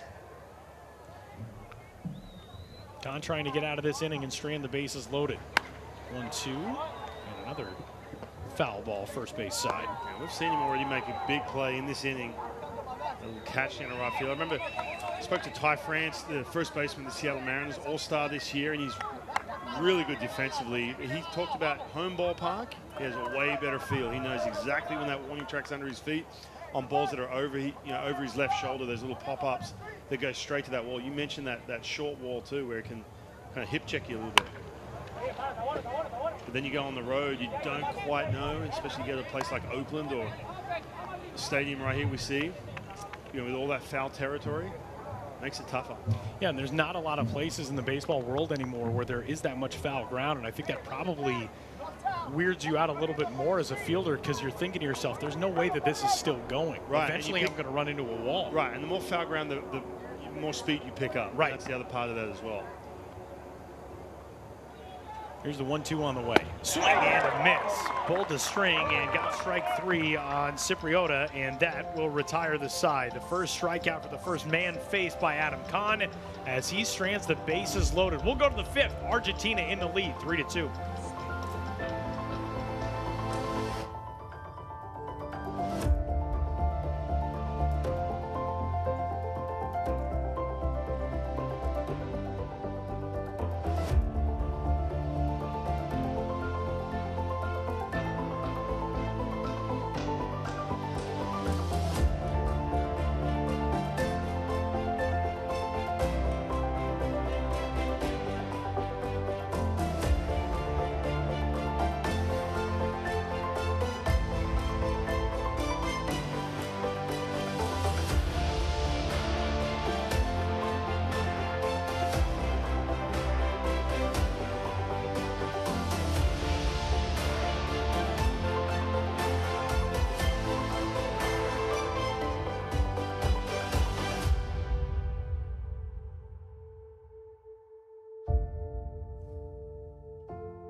Well, people may be somewhat surprised by the inclusion of Pakistan on the international baseball stage in the World Baseball Classic. You'd probably be even more surprised to learn that Pakistan is essentially the 5th best baseball country in Asia. West Asia Baseball Cup, 5-time gold medalist, 6 appearances in the Asian Baseball Championship. Back in 2015, they finished 5th. Played in that 2017 World Baseball Classic Qualifier in Brooklyn. And a team that just tonight scored its first WBC runs. They led this game 1-0. They led it 2-1. They trail it now 3-2 as we head to the top of the 5th. But on the landscape in Asia, you essentially have the big 3 plus China. You've got Japan, Korea, Chinese Taipei, the team that represents Taiwan. And China, of course, will be taking part in the World Baseball Classic, not needing to qualify as a rope through the left side. Amar Mahmood, such good effort defensively in the bottom of the 4th inning, and he gets things started here in the 5th with a single. China has had to go through the qualifiers in the past, but they are in via a win in the 2017 World Baseball Classic. They're automatically in for 2023. But behind those 4 countries, Pakistan is next up. And especially with the lack of facilities in Pakistan, it's really impressive the success that this national program has had. Yeah, it really is. And you know, you look at the team, here they are in Panama, they're at the qualifications. But just the backstory and some of the ways, some of the things that you have to be in the works for them to even get to this stage. I mean, you talk about the Pakistani Baseball Federation, basically to introduce foreign coaches, guys from the US, to come over and be a part of it, invest their time, energy, and the expense it costs for American coaches to go and just teach simple fundamentals in Pakistan. And then you're talking about equipment on top of that. Pakistan, the Baseball Federation put together a little Kickstarter program to try and raise some money, $15,000, and anything beyond that was to facilitate some of the growth in the game back in Pakistan. So there's always these amazing backstories, and this is where it starts. Generation 1, you can call it, right here in front of your eyes, and hopefully this inspires a lot of young kids in Pakistan and around some of the Pakistani communities around the world. And this team, I mean, with everything they dealt with from the travel and visa issues to be here tonight, they came to play that 1-0 lead with their first run in WBC play in the 2nd. Tied up 1-1 after the 3rd. They took the lead back in the top of the 4th. Now Argentina 2 across in the bottom of the 4th. And we have got a good one on our hands here in the top of the 5th. And, one thing that we haven't really talked about a lot over the last couple innings, how about Lucas Ramon, who is still out there working? Yeah. And, we talk a lot about the pitch limits and the restrictions.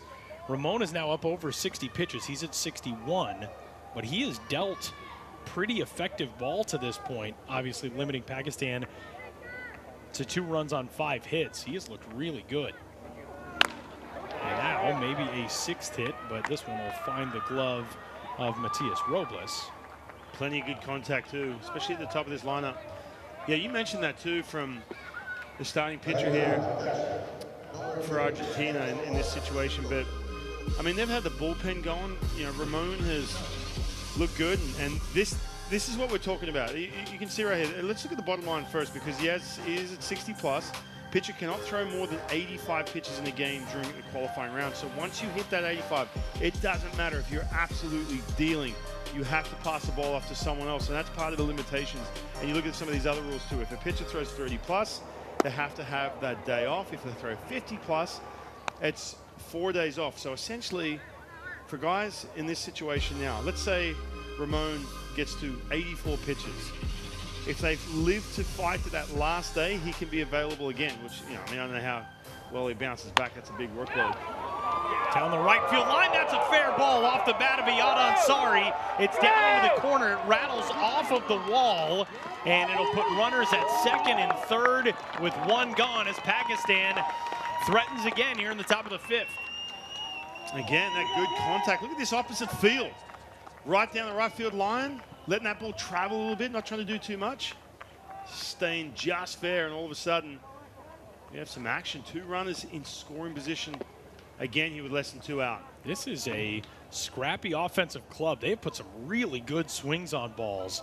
And, you know, it seems like every time Pakistan has come to the plate, I mean, they do not have an inning today in which they've been retired in order. They did send the minimum in the third, but Alex Khan reached on a 2-out walk and then was caught stealing.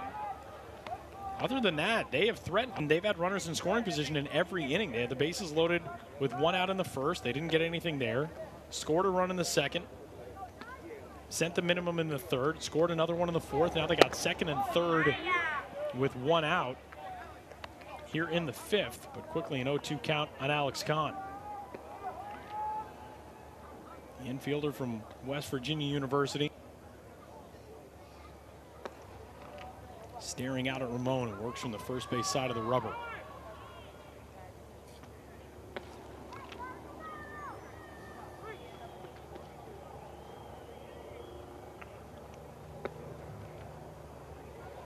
Oh, 2 pitch on the way, and Cutman can't get that one, and he's gone on strikes, so 2 out. Man, that's a big out. Khan in the middle of this lineup, you've gone through the heart of it. Some of the best hitters from Pakistan all of a sudden now straining runners, big 0-2 changeup right there. You get that swing and miss. Still looking strong too. We know about these pitch limitations. If you're watching at home, you think, well, he's only thrown 5 innings. You're used to seeing starting pitching in the U.S. cruise through 5, but this is different. This is different baseball. A lot more matchups. A lot tighter leashes when you're in tough spots, but pitching out of trouble again. Rohan Shah, who crushed a double to right center field last inning and scored what was at the time the go-ahead run for Pakistan.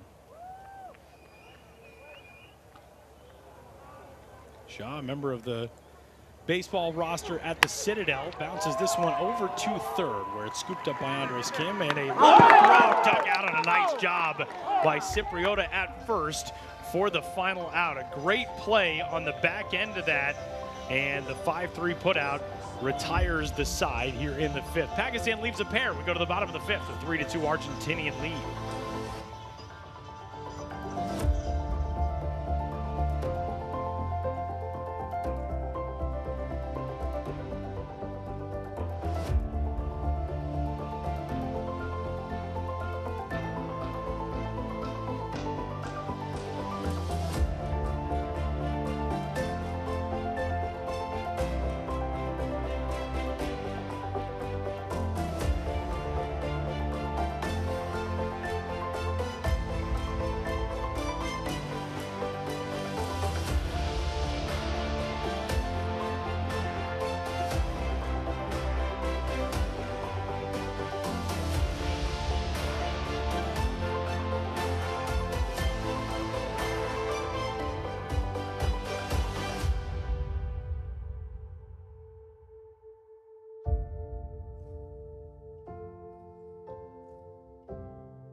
Bottom of the fifth inning, Adam Khan out for another frame of work as the Pakistan faithful taking up residence behind that dugout on the third base side. Opposite side for Argentina.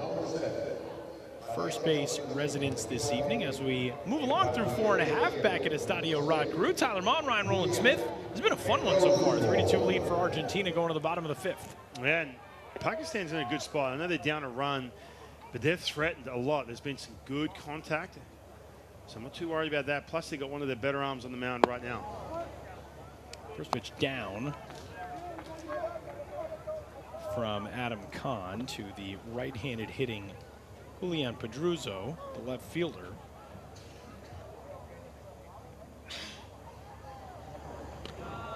Ten combined hits in this game.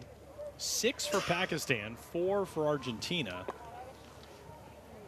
And a 2-ball, no-strike count on Pedruzzo.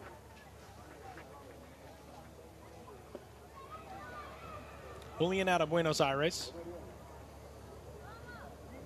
One of the majority of players on this roster play in the domestic league in Argentina.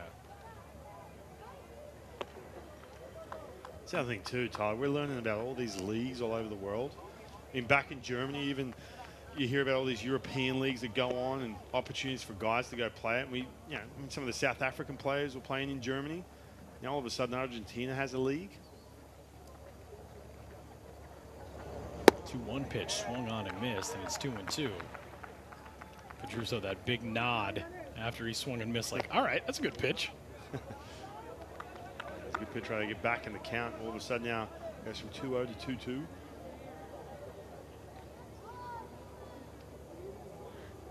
2-2 on the way. Flared out left side. Nice pick on the backhand by the high school shortstop, Zan von Schlegel, who has been very impressive, and he gets out number 1. This is good too. Von Schlegel, you mentioned the high school. The fact he's only young. Look at this. Stop, sets his feet, knows he's got plenty of time. Get some feet underneath him, get that arm strength across the infield. He's got a hit today. He's been impressive in the field. Really nice stuff from the Illinois prep product, Arlington Heights, University of St. Thomas college ball commit. Yeah, here's a hypothetical for you. All right. First of all, give me a name, a pitcher who's already committed for, say, Team USA. A pitcher, starting pitcher. I don't even know if they've had any. Have they had any starting pitcher? I don't know. Let's call it Clayton. Let's say Kershaw decides to pitch, right?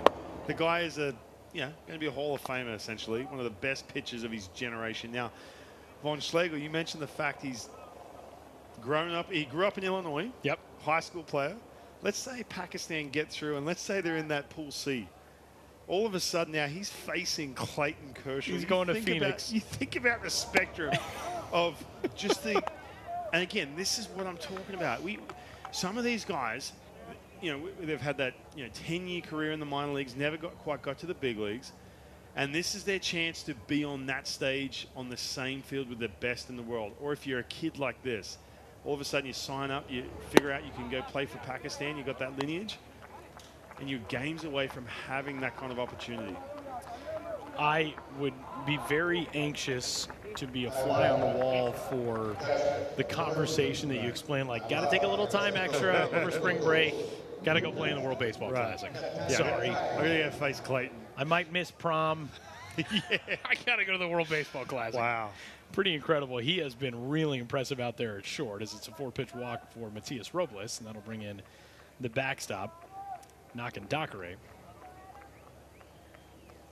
But yeah, I mean, we've discussed that so much, the fact that the WBC has the ability, and we will see it in March. We already know that we will see it. We will see, guys, Martin Schneider, the perfect example from the Czech Republic, a guy who is a firefighter, will have to take time off from his firefighting job to go play in the World Baseball Classic, and he'll be on the same field potentially as, let's say, Shohei Ohtani.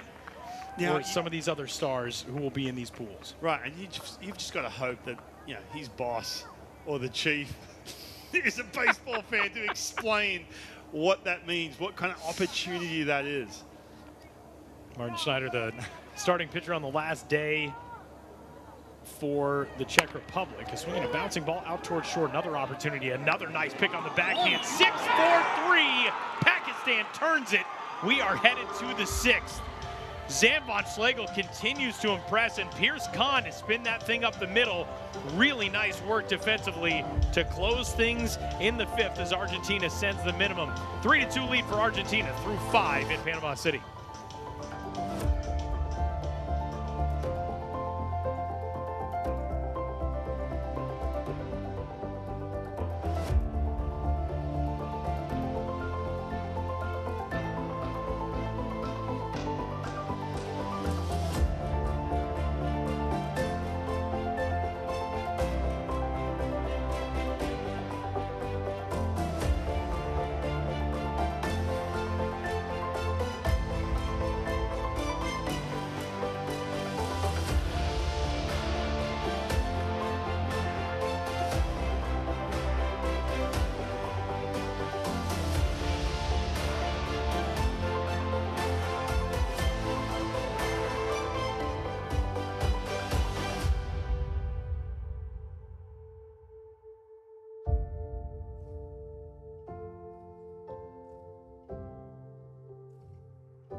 Well, we have to give a very special shout out to a guy who was supposed to be a member of this Pakistan roster. Gibran Hamdan, a former two-sport star at Indiana University, and a guy who, as you can see, made some early bones in Little League play in Kuwait, then made it to the National Football League as a quarterback, a backup quarterback for the Buffalo Bills. He was an NFL Europe MVP in 2006. He played 3 years in NFL Europe, and a swing and a first pitch flare out to right field off the bat of the leadoff man here in the top half of the 6th inning as Sammy Khan is retired.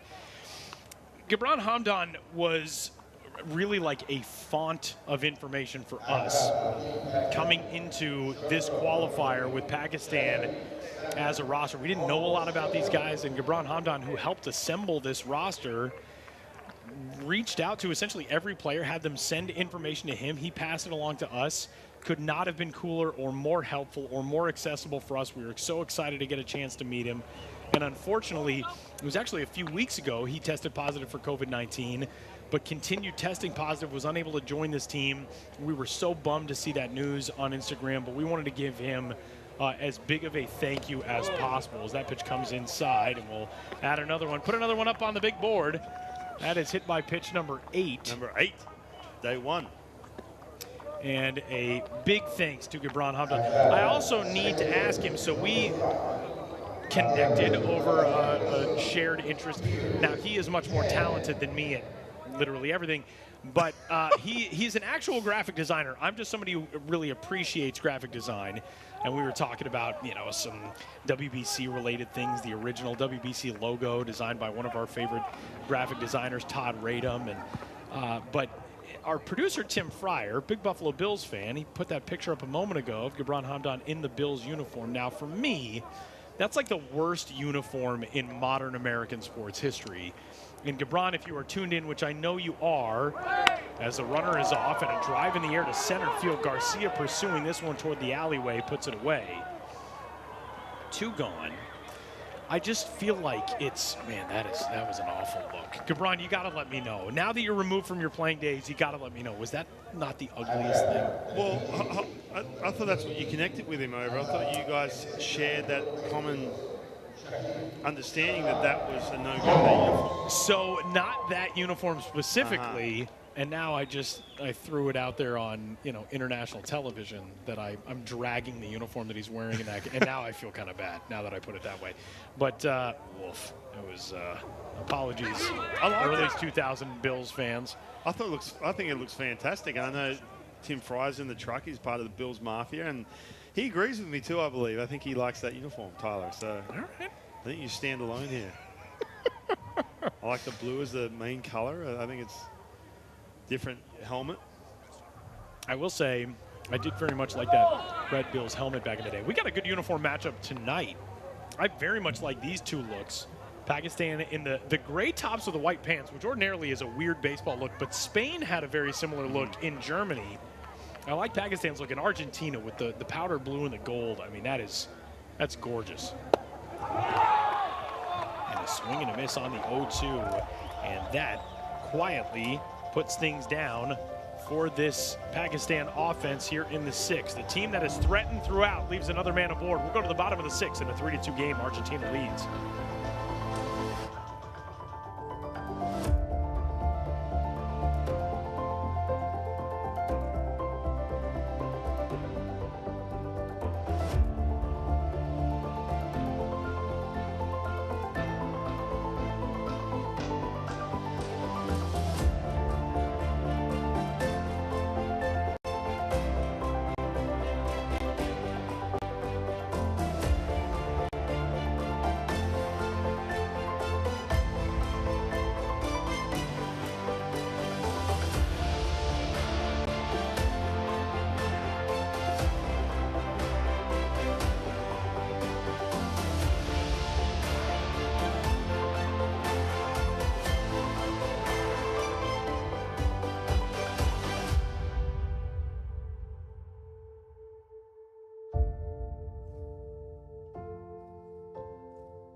Bottom of the 6th inning in a one-run ball game in Panama City. 3-2 is our score. Argentina out in front of Pakistan. As we move along into the bottom of the 6th, got to give one quick update. We did hear from Gibran Hamdan, who was slated to be here as one of the veteran members of this Pakistan team. He agreed with my assessment about the early 2000s Bills uniforms. I feel very vindicated. And now we can move along to the bottom of the 6th. Very vindicated. Andres Kim will lead things off.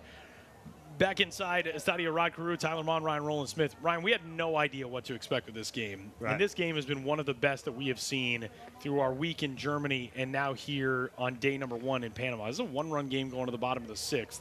And this has been tense and really well played throughout. We don't have an error up there, 10 combined hits, and a 3-2 game. Yeah, and we talked about this in the open, and I mentioned, just trying to research, find out some of these storylines with Pakistan and Argentina. You don't know a whole lot about these two teams. And I'm going to say, Tyler, I was nervous coming into this game. I didn't know what to expect.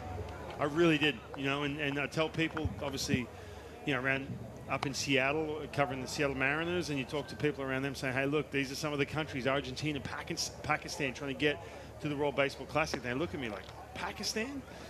Argentina, they're not baseball countries. Brazil, obviously known for soccer, but this has been fun, man. I'll tell you right now, Pakistan's been making some good contact. They're down a run, but I don't think this 3 runs is going to do it for Argentina. 1-1 pitch on the way to the leadoff man, Andres Kim, the third baseman here in the bottom of the 6th. 1-2. Andres Kim from Buenos Aires. He's actually the only player listed on this Argentina roster without a 2022 club, whether it be a domestic club in Argentina, a professional club overseas. 1-2 pitch on the way to him is high, 2 balls and 2 strikes. He's been on board twice tonight out of the 9 spot as Adam Khan continues for his second full inning on the mound for Pakistan. And again, you run into some of these decisions you have to make with your pitchers. 21 pitches right now. Adam Khan, do you keep him sub 30 so he's available? He is your best arm, in my opinion, watching what he's doing right now. And we heard plenty about him. You can see some of that pitch mix he has. Some better velocities, 90 plus tonight. Or do you roll him 30 and beyond, get deeper into this game, and then you lose him for a day or two? Here comes the 3-2. And a bouncing ball past the dive of Mahmoud and on into right. A leadoff single for Andres Kim out of the 9 spot. He's aboard for the 3rd time. Talk about some of that pitching on the flip side. Argentina, what they've been able to do with Lucas Ramon out there, 6 innings. 77 pitches. Yeah, 6 very efficient innings. I mean, I think at this stage, and there is some work going on in that Argentina bullpen on the first base side, but why not throw him out there for the start of the 7th? I mean, guy's got me this far. He's still got 8 pitches to work with.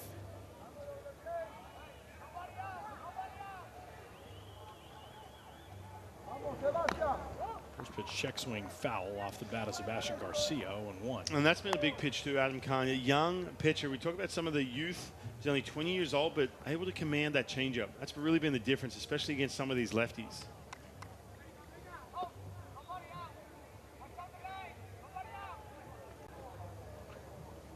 Oh, 1.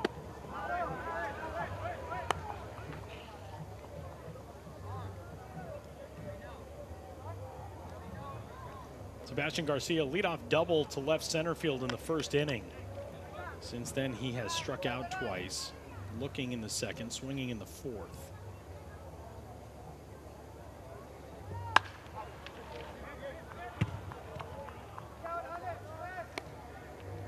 Gone ahead in the count now, 1-2. Situation, you have fastball there. He's behind on that pitch. He's going to try and speed up a little bit. This is a perfect opportunity to throw that changeup, keep that good arm speed. Breaking ball. Here comes a 1-2. Spoiled. Line it up again on a ball and 2 strikes.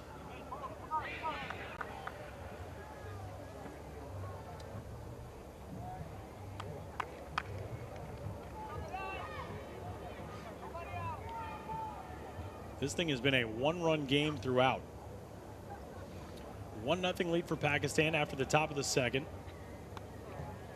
Tied up in the bottom of the third when Argentina scored. Pakistan took the lead back in the top of the fourth. Argentina responded with 2 in the bottom of the fourth on back-to-back bases loaded walks by Ezekiel Televi and Eduardo Zurbriggen.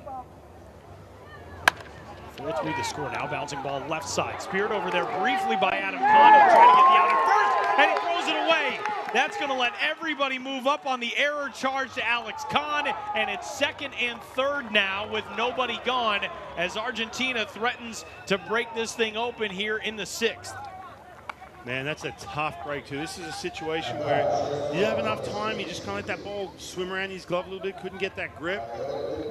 And you go from getting that leadoff runner who's now standing there at third base to all of a sudden none out. Runners in scoring position.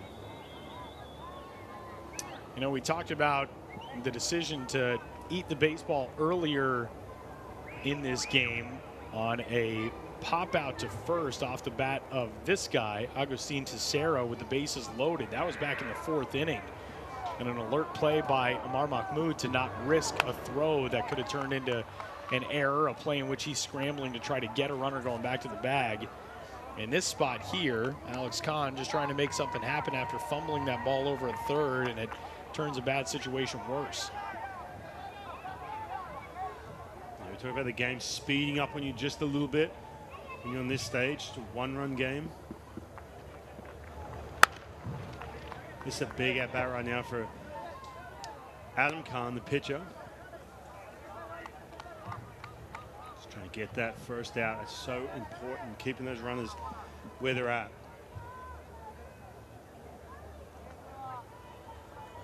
Teixeira 0 for 3 tonight. Strikeout, a fly out, a pop out. 0-2 pitch on the way to him. Doesn't chase that one elevated, 1-2.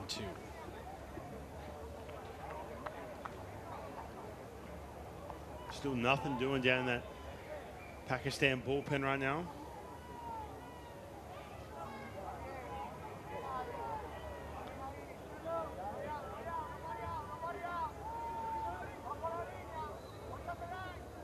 Here comes a 1-2. Fouled away again.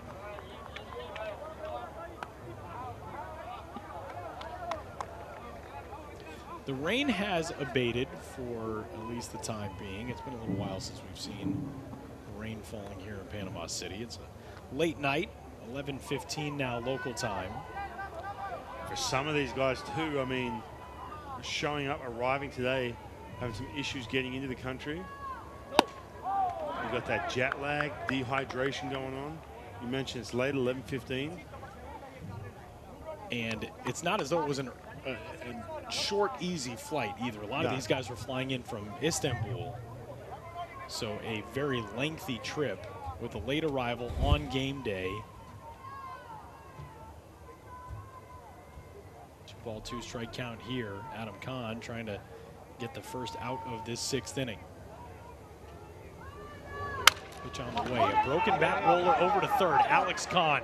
Barehanded throw to first. It's off the glove of Mahmoud, and that will bring both runs in as Argentina has added to the lead. It's now 5-2 here in the 6th.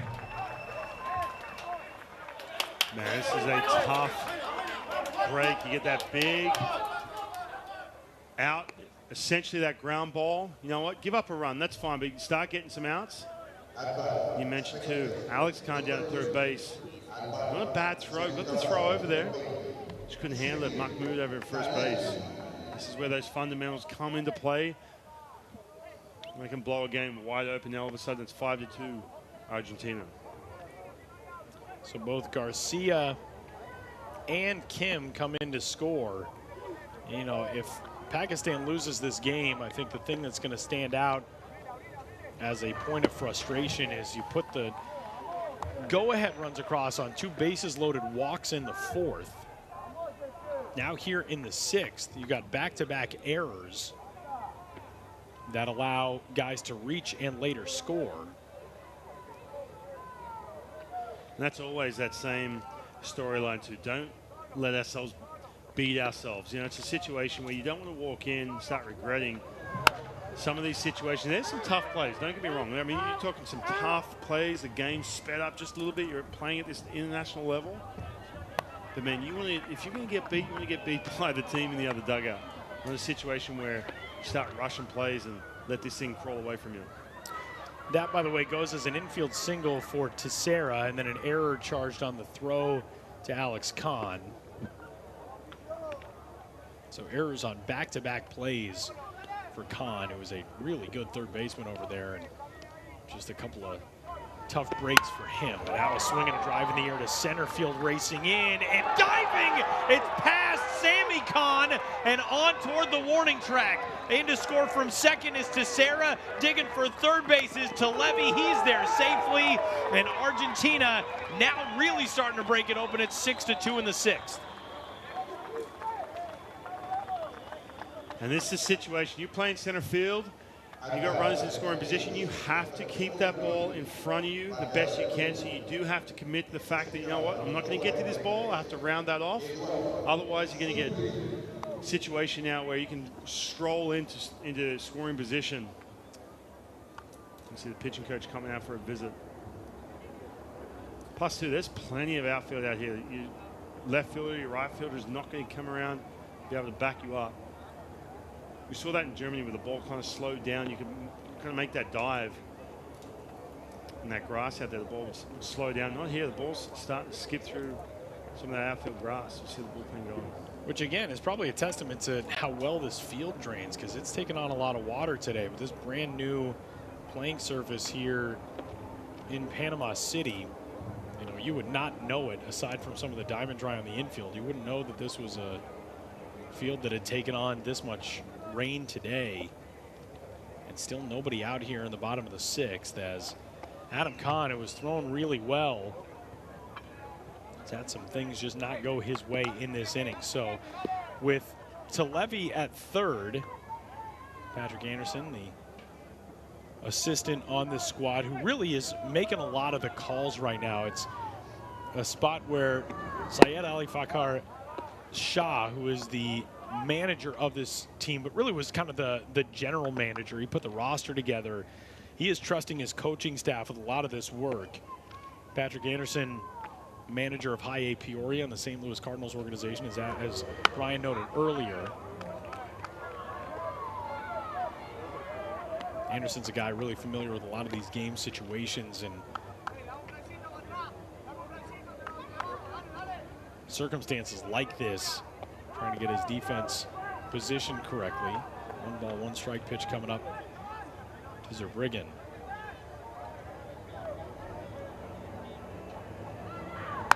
And one bounce foul. On the flip side, too, I mean, Pakistan, they've had plenty of chances. 15 guys left on base. Yeah. Just haven't been able to get that final blow, getting some good contact, balls spraying all over the field. Again, just trying to get it done with runners on, at least manufacture. Had 6 hits today, only the one double, one extra base hit. There you see the manager of this Pakistan squad, Syed Ali Fakar Shah.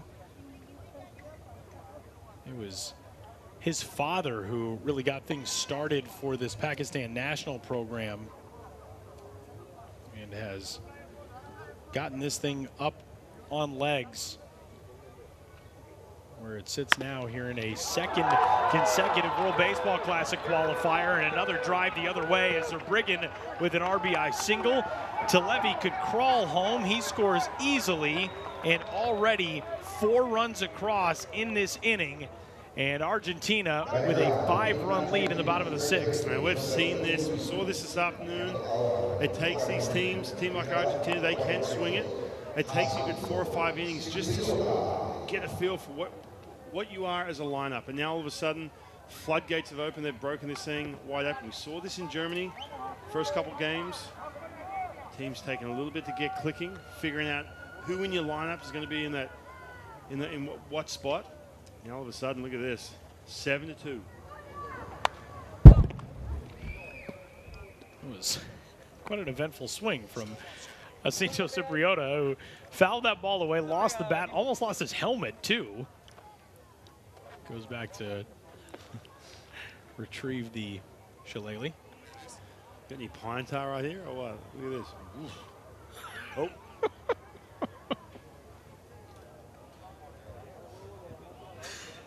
Hey, nothing was better. I wish we could show it.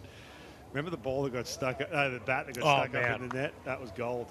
We were in Germany a couple of weeks ago, and yeah, a swing by a Czech Republic player, a ball or a bat that was flung up into the netting behind home plate and just hung there for about an inning and a half afterwards. My new favorite shortstop, Czech Republic shortstop, Menchik. A very talented shortstop, and one of the pair of brothers on that squad, Wojtek Menchik, the shortstop, Matej Menchik, the left fielder, the older brother. But man, Wojtek Menchik, he was, talk about spark plugs at the top of lineups. He's, I think, the best leadoff guy that we've seen so far in either of these qualifiers. The bouncing ball right side is through. Cipriota's got a base hit, and the first 6 men now have reached in this inning for Argentina. And a 7-2 lead threatening to grow with still nobody out in first and second now.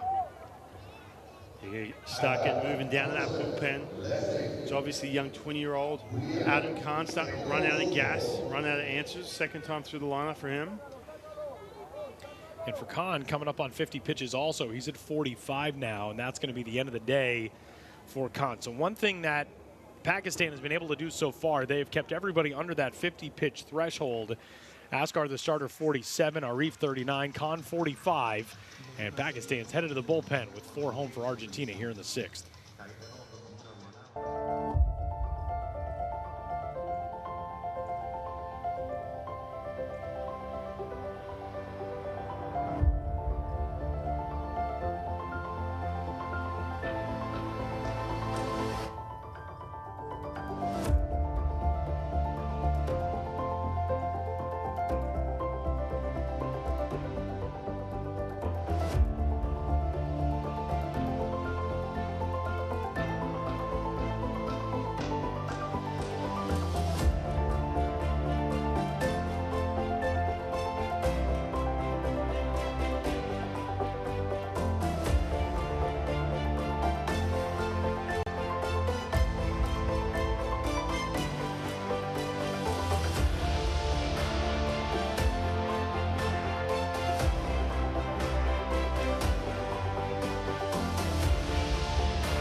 Well, not a real easy bottom half of the 6th inning for Pakistan. And as we move things along, Mohammad Amjad Aslam takes over on the pitcher's mound for this Pakistan squad.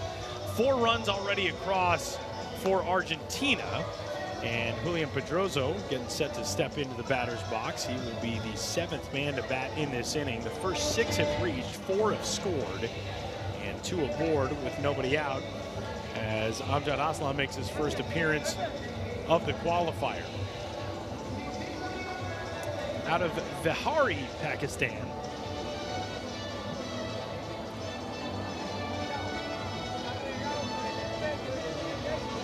Vihari, a city in the Punjab province, the 62nd largest city in Pakistan, according to Wikipedia, which, you know it's right. it's on Wikipedia. 100%. Does Tyler Mann have a Wikipedia page? I do not. Really? I do not. Oh, we need to get on that No, right after this game. not. What are they going to say? The biggest uniform weirdo in sports broadcasting. We need to get on that. I'm telling you right now, after this game, I'll work on that back at the hotel. 7-2 our score here in the bottom of the 6th as the first pitch is therefore a strike. Are you verified on Twitter at least? I am verified on Twitter. There we go. That is step one. I am indeed.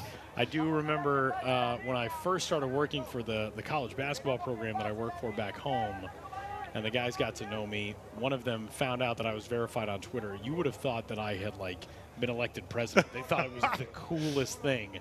All right, you calm down, 18-year-olds. Oh, one pitch, swing and a miss. That's some good stuff coming out of the left arm of Mohammad Amjad Aslam, who's got a kind of a difficult arm angle there from the left side. Yeah, kind of deceptive. I'm still waiting to see some of the the attributes or some of the actions from cricket. We talked about that earlier. Come from that cricket background.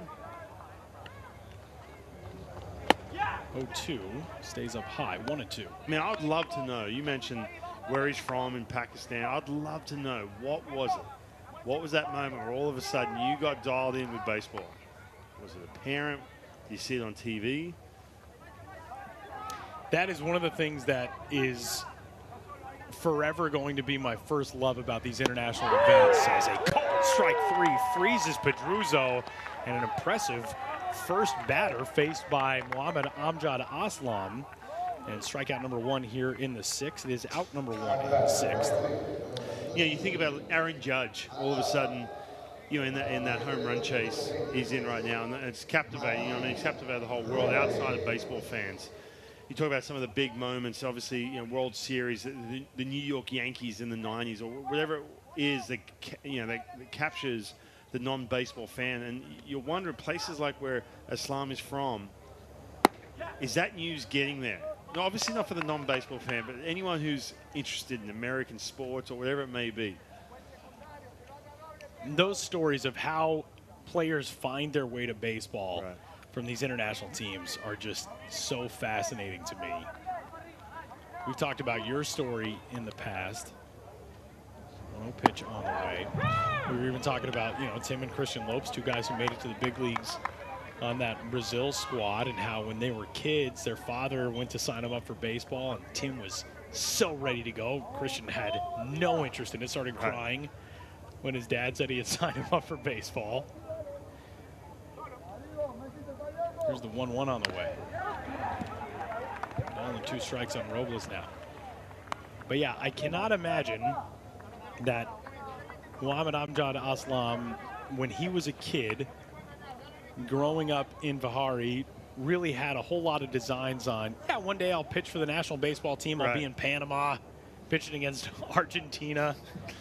Baseball takes you crazy places, and that's where Amjad Aslam finds himself right now. Another 2-strike count. Deals to Robles and froze him there, but that one just off the plate. He's on that big break ball too. Seen a couple of these first at-bats. Trying to backdoor that thing. Understanding he's not going to beat you with velocity. Mohammad comes set. 2-2 pitch. Bounced right back off of his glove. A slow roller dribbling towards second. Khan gets it there, but not in time. Pierce Khan didn't put a lot behind that throw. I think he thought he had more time to get Robles than he actually did. Man, that's tough. You look at this and you think to yourself, it's gone straight to shortstop. Routine play, but you instinctively get your hand in front of it. And you mentioned, I think he was just sort of caught off balance with his footing, so he just tried to flick that ball to first base.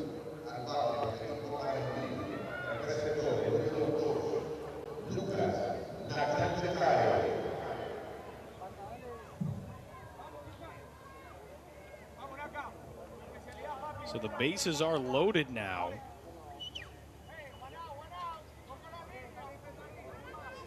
Cipriota is at second. Zerbriggen is at third.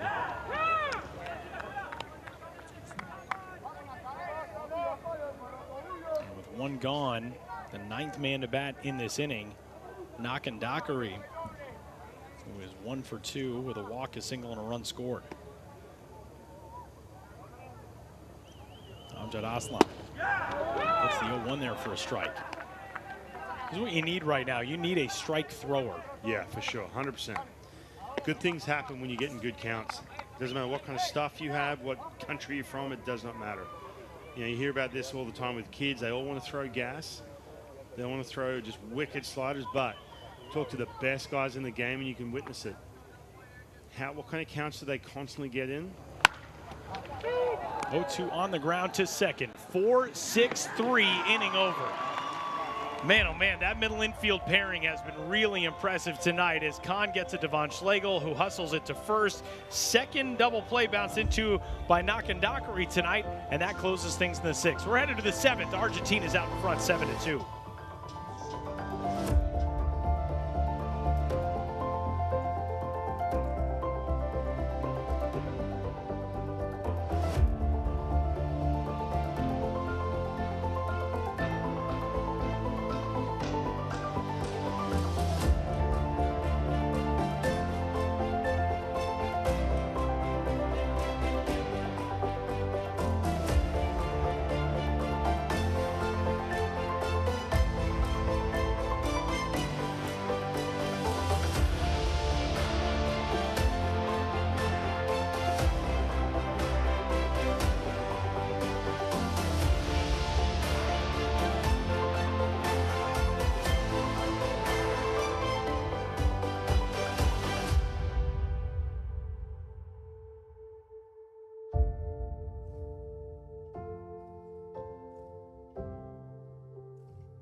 This copyrighted telecast is presented by authority of World Baseball Classic Incorporated and may not be reproduced or retransmitted in any form, and the accounts and descriptions of this game may not be disseminated without express written consent.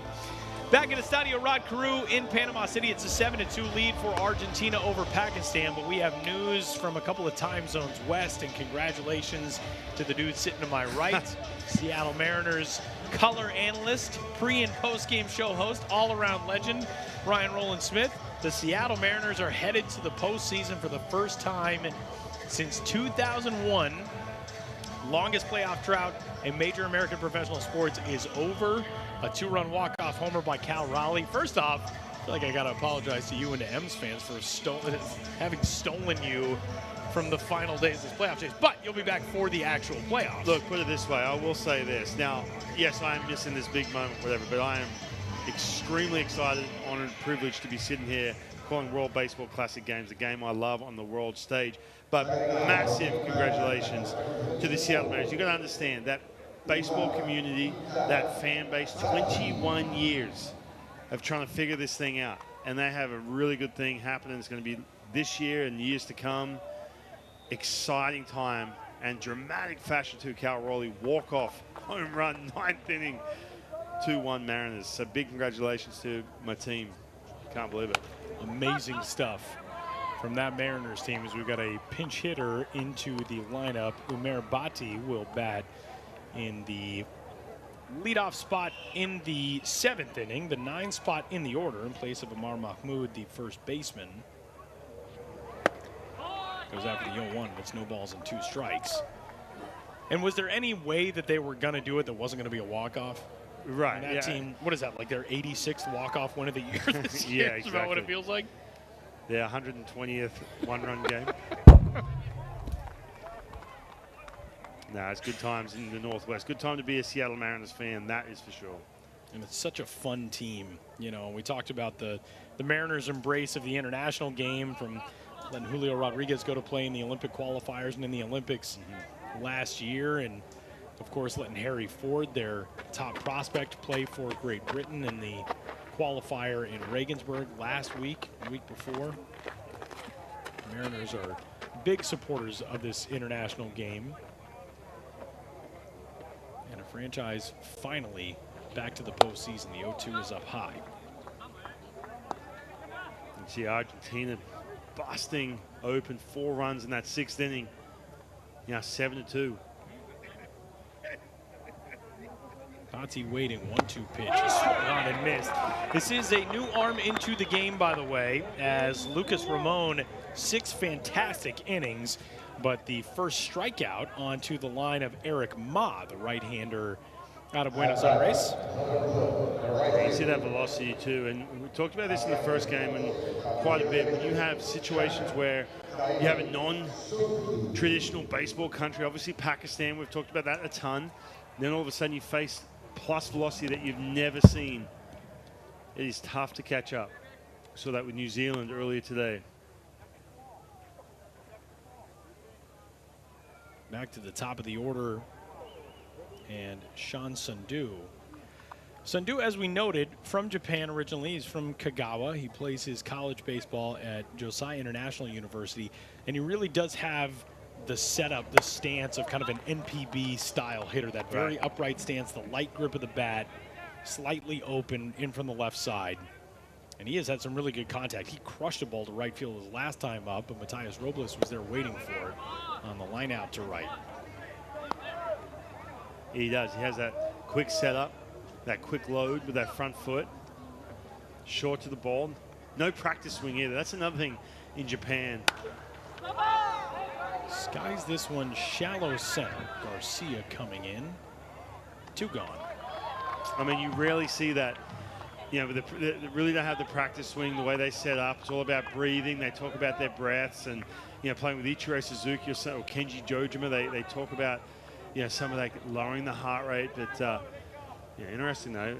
Aggressive, swinging 3-0 on that situation. Especially when you need base runners so much. So 2 gone now. That brings up Iyad Ansari. So final line in this game for Lucas Ramon, really impressive work. 77 pitches over 6 innings, 49 of those for strikes, 2 runs on 6 hits, 3 walks, 5 strikeouts. He was just kind of the definition of effective tonight. Yeah, he really was. I mean, again, to go 6 innings to stay underneath the 85 pitch threshold, and all of a sudden if Argentina find their way into that last game, well, guess what? He's available again. That's the dream scenario for this Argentinian team. Fly out by Iyad Ansari, and Pakistan is retired in order for the first time today. We will head to the bottom of the 7th inning. Stretch time in Panama City, and Argentina with a 5-run lead.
The World Baseball Classic qualifying rounds are finishing up here in Panama, and you can watch these final 6 countries compete for free. Catch all the action live on worldbaseballclassic.com and by following @WBC Baseball on Twitter, Facebook, and Instagram.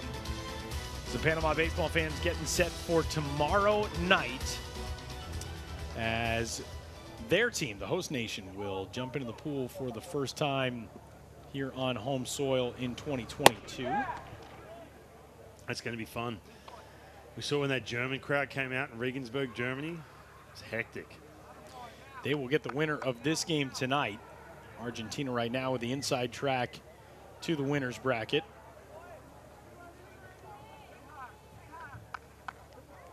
As the leadoff man for Argentina here in the bottom half of the 7th inning is the same guy who started the bottom of the 6th, William Pedroso, going to work against Mohamed Amjad Aslam, who has been really good, just really impressive throwing strikes since he came in. Check that, Andres Kim, the leadoff man in this inning. Pedroso was the first one to face Amjad Aslam last inning. All 9 men batted and 4 scored. Let's put this thing in Argentina's hand as of right now. Yeah, Aslam's looks better and better every single pitch.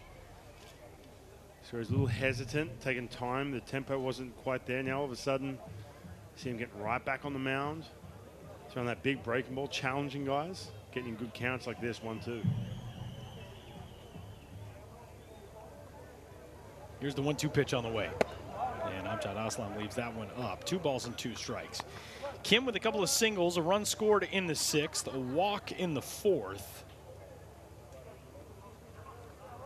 He's out of the 9 spot in the order. Sebastian Garcia, the center fielder. In the on-deck circle, Agustin Teixeira, the shortstop, due up 3rd. 2-2. This is going to be a tough play, third base side. Amjad Aslam gets to it, and he gets the out at first. He has been really impressive. And bouncing off the pitcher's mound to make a nice play, 1 up, 1 down. That's a tough play for a lefty as well. First of all, you got to bounce off the mound. You kind of think to yourself, you're second guessing, is the third baseman going to be charging that ball? Then you have to turn your back to the runner, set your feet, line up, and make a throw. I'll tell you what, I struggled, obviously I'm left-handed, struggling with that play down the third base line. Yeah, being able to spin and pick up where first base is, the body awareness to throw a strike there, that's a really nice play by Mohamed Amjad Aslam. The thing I really like about him, and I would imagine his fielders like about him too, he is all business. He gets the ball, he's ready to go, he's firing strikes. Kind of a tough arm angle too. He sort of stabs the hand down behind his body before he whips that arm out to sling these pitches from the left-handed side. Is Sebastian Garcia back at the top of the order. He's been aboard twice, doubled to lead off this game in the 1st, reached on an error in the 6th. Swing and a miss there. 1-1.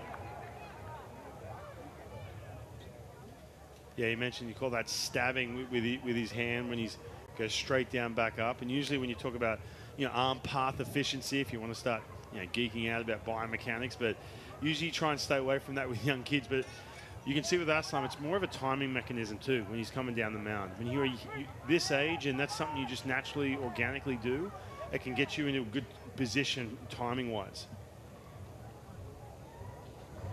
That's a good breaking ball right there. Just missing. At least he's got a smile for it. Didn't get the strike call. That is a good pitch. Sharp, late. Like it just broke past the knees. Yad Ansari, a good job framing it, but 2-1 on the way. 3-1.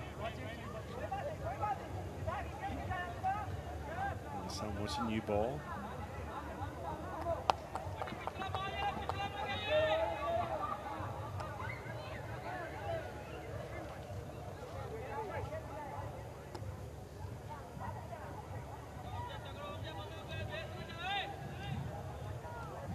Here's the 3-1. And lined left side on one hop. Speared out there by Von Schlegel. Long throw is in time. He continues to impress. And that's out number 2. Yeah, he is slick out there in that shortstop position. Von Schlegel, look at this. Setting his feet, plenty of time. Well, not plenty of time, excuse me, but getting onto that front foot. Good arm speed, making the throw. Coming out of his junior year of high school. He is into his senior year. He just turned 18 back in May. And everything over that direction tonight has been gobbled up. Yeah, and you can see too, obviously because of the age, you see there's a little lack of arm strength, so he does have to load up and set those feet and throw. You'll see though, when you are able to do that, and you're able to have that good footwork, the minute you get some arm strength, remember he's only young, so that's going to come as he gets older, and obviously he's a good player. I'm sure he has good coaching, everything back where he's from. You'll start seeing even more range because there's more confidence because you have that arm strength and you don't have to get to those 2 feet.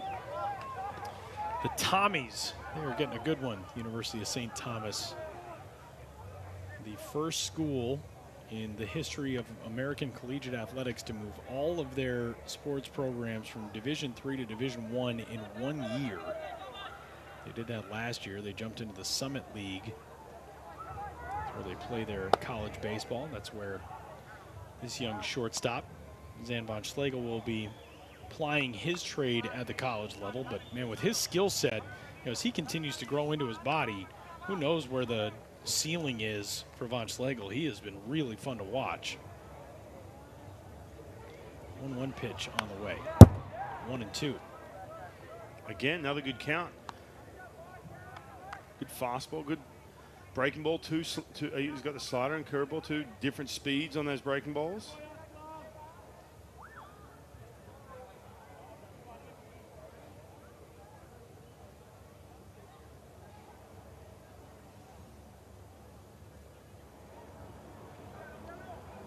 So he goes with here. Thinking slider down on that back foot. 1-2 pitch. Foul. This Pakistan squad, as we noted earlier, did not score a run in 2017 in their first couple of games in World Baseball Classic play. They had the bases loaded with 1 out in the first inning here tonight. Didn't get anybody across, but they scored in the second, had a 1-0 lead, had a 2-1 lead going to the bottom of the 4th. Since then, 6 unanswered by Argentina. There's a foul there. Teixeira stays alive. But this team's got to be very happy with the way they've acquitted themselves, the at-bats they've taken, the swings they've had, the contact they've made. 100%. You mentioned some of that contact too, some of that exit velo showing up. They put up 2 runs. They had plenty of chances to put across more runs. Here's the 1-2. Nice job by Teixeira to continue to battle. All right, he's going breaking ball, breaking ball, breaking ball. See if he challenges him here. Fastball up in the strike zone. Change that eye level just a little bit.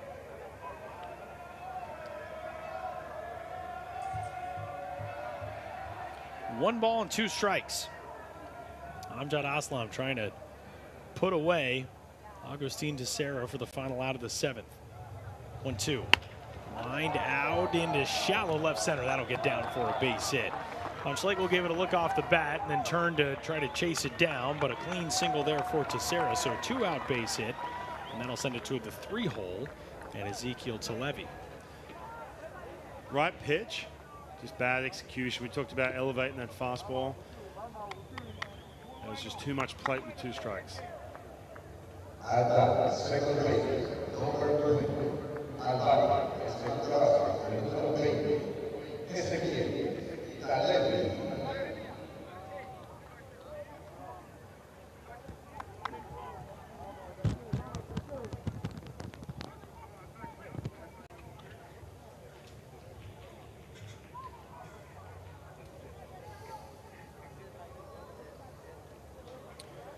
So 2 gone. First pitch is ball 1 to Talevi. Ezekiel Talevi has been an on-base machine for this team. He's got a single and a run scored in the 3rd, a walk in the 4th, a triple in the 6th that plated a run.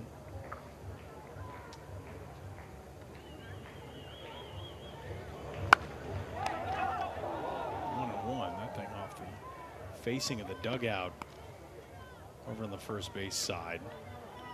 keep that energy up if you're both these teams. But for Pakistan now, we're approaching midnight. It's been a long day, had a rain delay. Try and get your team back in, just put up a couple runs, put up a couple hits first, get some base runners, make something happen, dig into that pitching depth of Argentina. Ball and a strike.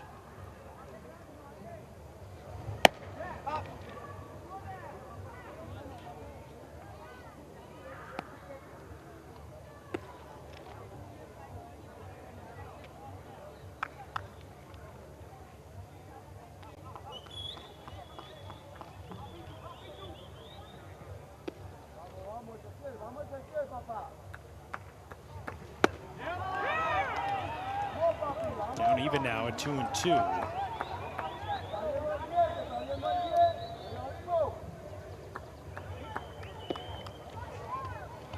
That's where you press that reset button, talk to that fastball up in the strike zone, try it out. Right to that catcher's mask, get above that barrel. Left-hander comes set. 2-2. 3 balls and 2 strikes. That'll release Teixeira from first.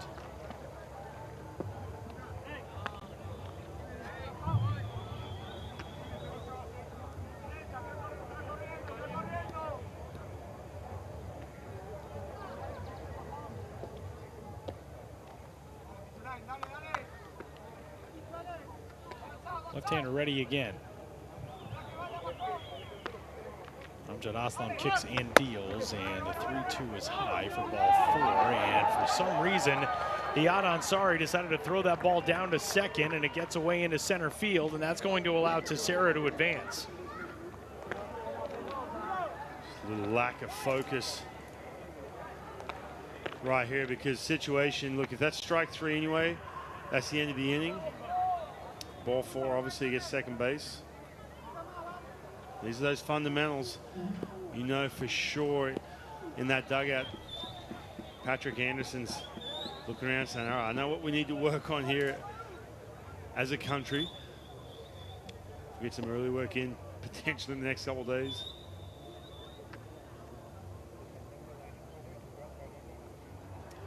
Visit to the pitcher's mound from Patrick Anderson. And you can see him too. He's explaining to her. He's translating Saeed. He sort of runs the ship here, translating to his catcher, saying, listen, strike 2 or 3 balls. You can see Patrick Anderson just letting him know, just reminding him on the fly, a bit of coaching.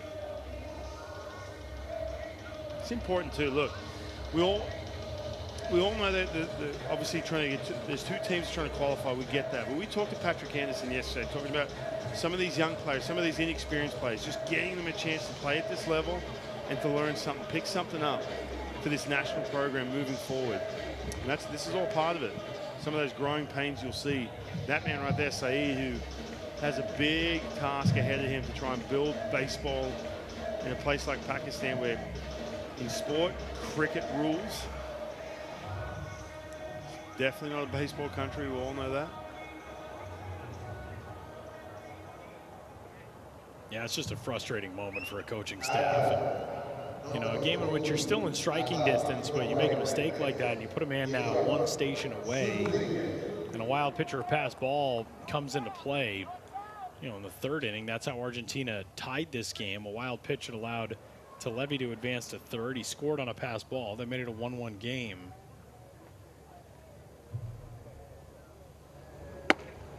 First pitch there for a strike to Eduardo Zurbriggen, the designated hitter out of the cleanup spot.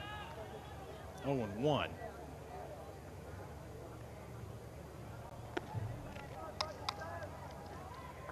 Mohammad Amjad Aslam has thrown 22 strikes out of his 35 pitches so far. Working with runners at the corners and 2 gone. Runner off for second. Will steal that bag easily.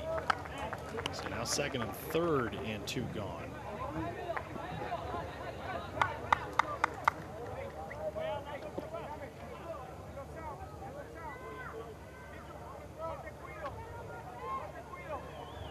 Zurbriggen a couple of walks and an RBI single tonight.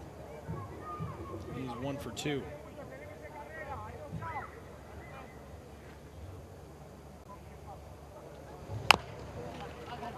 1-1 up the first baseline, and that will trickle foul. You got another 2-strike count. Just trying to put that final blow on one of these hitters. Get out of this inning, get your team back in. Try and get some energy cranking as we approach midnight here in Panama. 11:58 local time.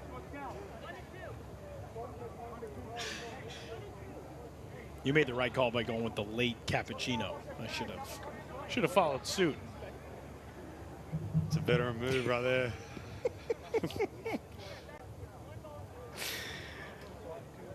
2 balls and 2 strikes. On the left-handed hitting Zerbriggen, who's trying to confirm the count. Lisa Turbin, our home plate umpire, confirming that with him. It's 2-1 on the video board out in left center. I think that's the source of the confusion for Zerbriggen.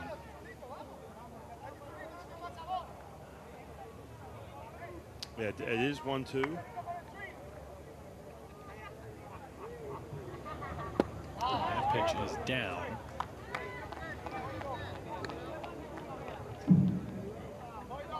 Now the board's got it at 3-1. We'll see if Lisa gives us a signal up here. It should be a 2-2 count. Yeah, there it's correct now. Pitch on the way. And that one is low and away. 3 balls and 2 strikes. And just trying to get that last strike. We've seen all these 2-strike counts, putting these hitters away. That's where stuff comes in. That's where you want that 95 up in the strikes, and you want that slider that just disappears. You get 2 strikes and just throw something unhittable.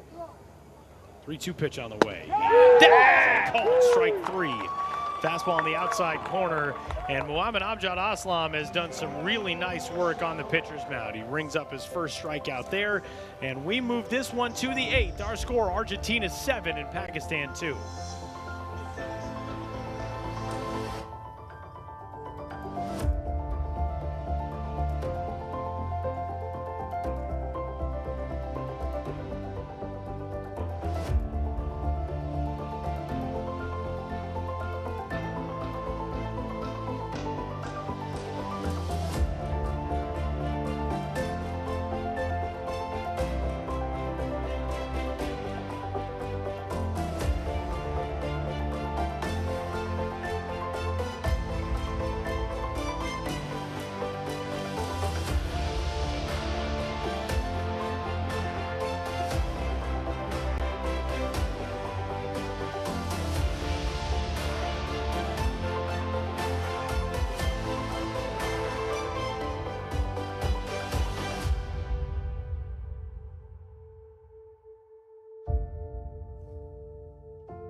Here is the setup for Pool B play in Panama City at Estadio Rod Carew. We saw one game already in the books earlier today. New Zealand falling to Brazil, 12-7 the final there. So Brazil on to tomorrow for the early contest. They'll take on Nicaragua at noon local time. New Zealand, the loser of that game, they are on to Game 6 on Sunday. The winner of tonight's matchup will square off with Panama tomorrow.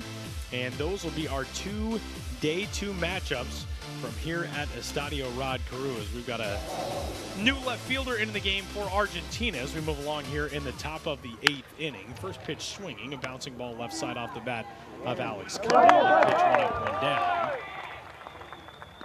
It is Lucas Stallman, the Boston College Eagle, who's out there in left field for Argentina. There you get a look at Lucas, getting his first action of the World Baseball Classic Qualifier. Big smile on his face. Ready to roll. Just a little bit high. Eric Ma uncorking that one back to the screen.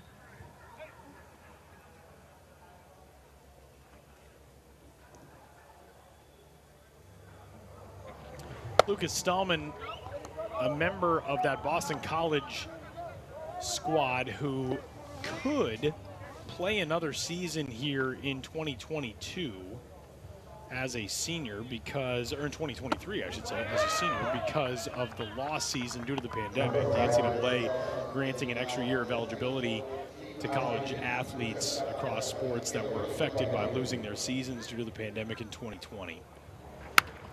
Bouncing ball off the bat of Rohan Shaw, and a little bit of a stumble there for Eric Ma, who's still able to get it at first for the second out of the 8th.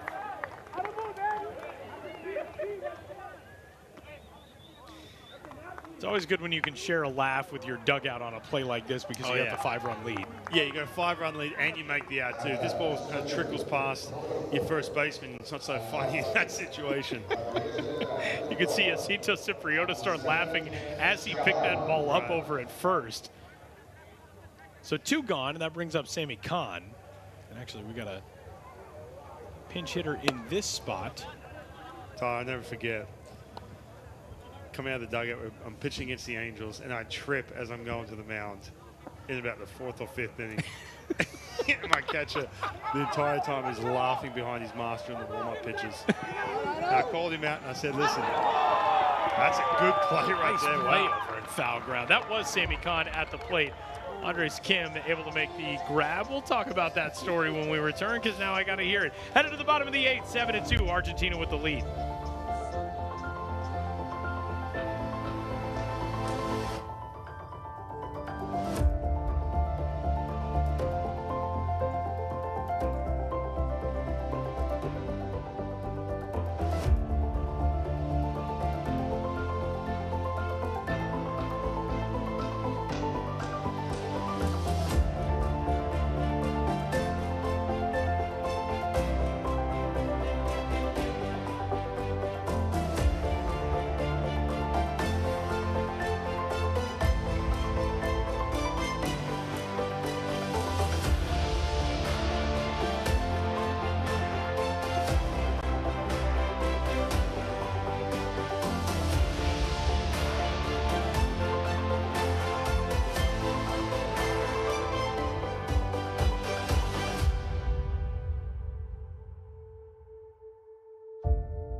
Bottom of the 8th inning back at Estadio Rod Carew, and a new arm into the game for Pakistan as we continue along. Mohammad Sohaib from Adak, Pakistan, takes over on the pitcher's mound. Sohaib, the 4th man out of the bullpen for this Pakistan team.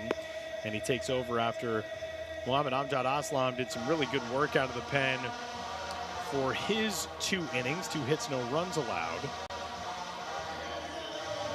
A good chance for Patrick Anderson too, who's kind of, making some of the moves here. We know Saeed's the manager, but Patrick Anderson, the third base coach, is kind of making those big decisions with his coaching staff, and a chance for him to see some of these arms too.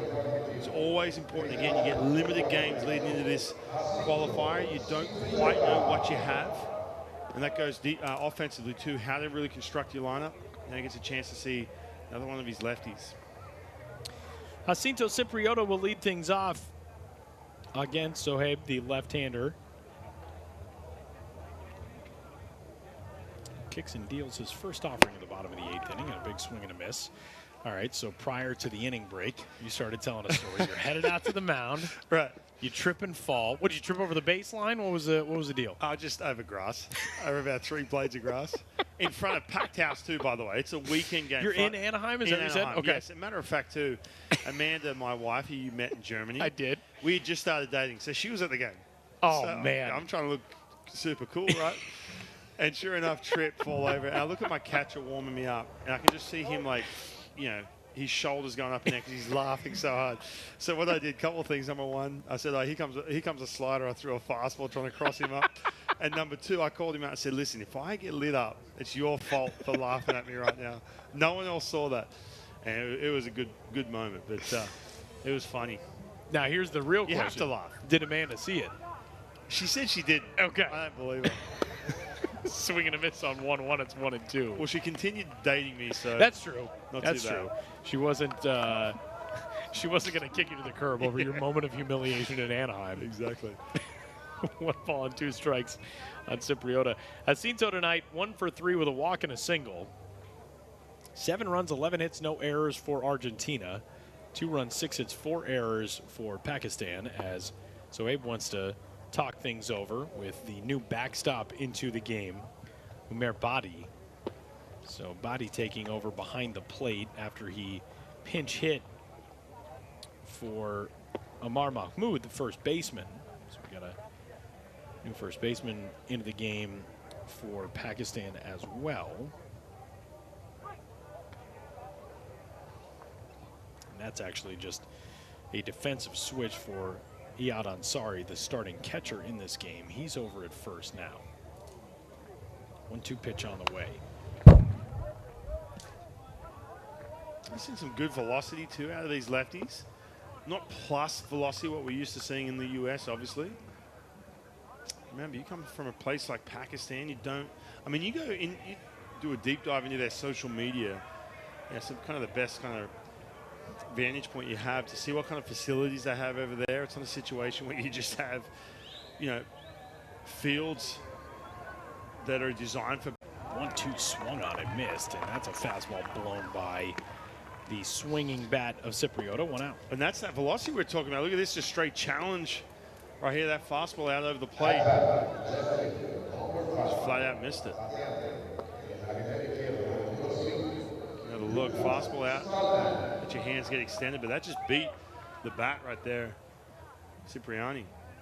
Yeah, but you go into their, if you get a chance, you go follow Team Pakistan on social media. You can see just dirt patches where they kind of draw out the field, or a bit of grass where they put the bases out, but there's nothing designed for baseball in the entire country. I remember in 2017, they were utilizing as many converted soccer fields as they could, and essentially, just trying to lay down temporary lines and bases and getting their work in there. There are a couple of baseball fields in Pakistan, but they are headquartered or they are located on military bases. I believe one on an American base, and not easily accessible for the majority of the population, just geographically. So not a whole lot of places for these guys to go, and you're not stepping into a cage, you're not going to an indoor facility and getting work off a a pitching machine or whatever it is, which makes their story all the more remarkable for the success they've had in the South Asian region. Baseball fields obviously too, they are unique, the shape of them. I remember my first time, 18 years old, flying in into LAX and looking down, waking up on that morning flight, and you just see baseball fields. Spotting the diamonds everywhere. Yeah, and it blew me away. I never forget it. I couldn't imagine coming from a place like Pakistan and looking down and seeing that. 1 ball, 1 strike on the new left fielder into this game, Lucas Stallman.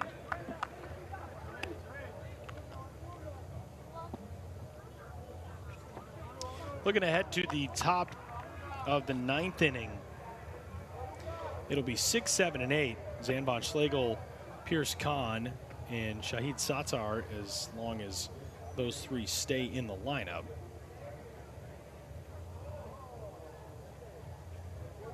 Three due to the plate in the top of the 9th.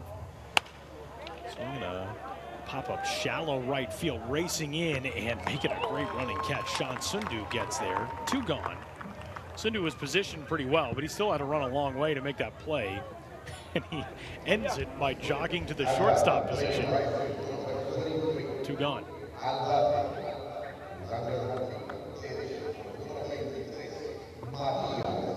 Brings up Matias Robles. A little rain-altered day here at Estadio Rod Carew, but we got this game started originally scheduled for 8 o'clock. Got it started just past 9 o'clock.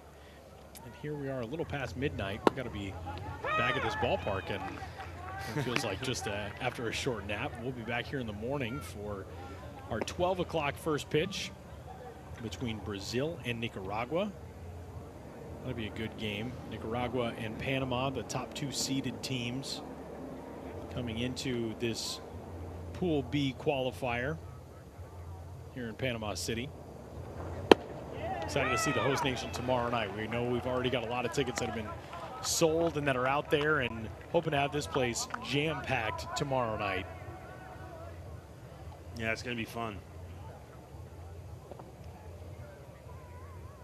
No balls and 2 strikes.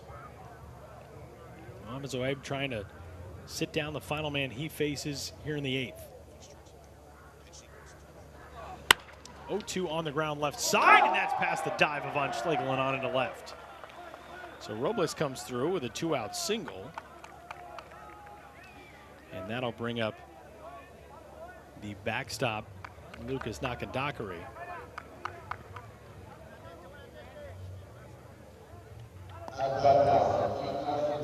See? Looks good. I mean, he's in his early 30s at this point, so it's not a situation where he's 18 years old and all of a sudden, you know, someone's looking at him as a prospect point. But think about it, man. I mean, again, this is a situation Patrick Anderson can take a look at some of the arms he rolled out. All right, who are my guys in certain situations? If we get, you know, they'll have the day off tomorrow, then all of a sudden they get another chance, 2 days, trying to avoid that double elimination.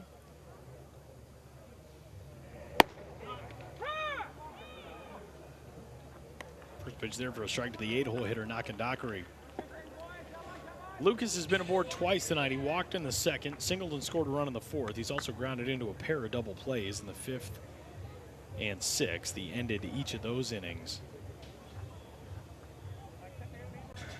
No balls and 1 strike on him. This game was a tight one until the bottom of the 6th inning when Argentina broke it open with a 4 spot there. They turned a 3-2 game into a 7-2 lead. No balls and 2 strikes on Nakandakari.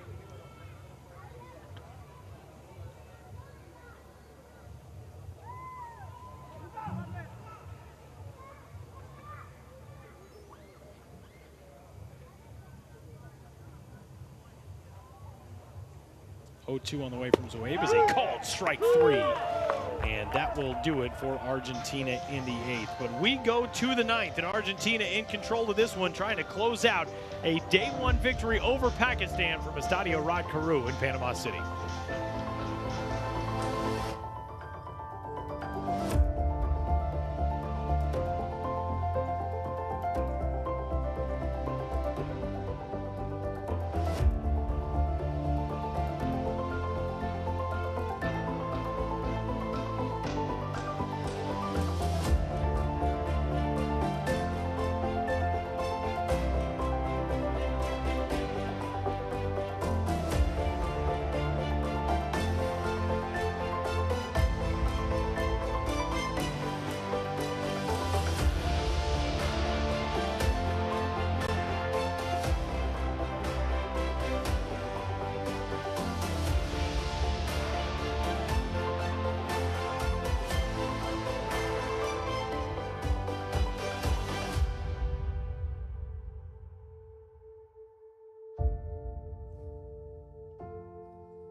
New arm into the game for Argentina as we head into the top half of the 8th inning as Diego Echeverria, the right-hander out of Salta, plays for my favorite team name in the Argentinian League, the Cerveceros, the Brewers. Nice. They'll take over on the pitcher's mound. Echeverria, the second arm out of the bullpen after Eric Ma dealt 2 solid innings, and all he needs, 3 outs to close out this victory over Pakistan and send his team on to the winner's bracket after day number 1 here in Panama City. Back at Estadio Rod Carew, Tyler Mon, Ryan Roland Smith. Day number 1 coming to a close a little bit later than anticipated. Some rain pushing back first pitch for the night game. And Zan van Schlegel, the really impressive young shortstop on this Pakistan team, facing a 1-1 count. We see Echeverria, where he's been international free agent with the Rays, July 2006, spent 3 seasons with the Rays. Didn't put up real good numbers, goes high as Class A, and bounced around a little bit in Mexico, Colombia. Here he is, 39 years old, doing his thing at the World Baseball Classic, trying to close this first game out, get that first game win. 2 really good innings for Eric Ma, who retired all 6 batters he faced, 1 of them via strikeout. Ma finishes with 18 pitches, 10 for strikes. Pitch comes in tight, nearly the second hit by pitch of the night for Van Schlegel. And he's throwing a knuckleball too. I love it, mixing that knuckleball in.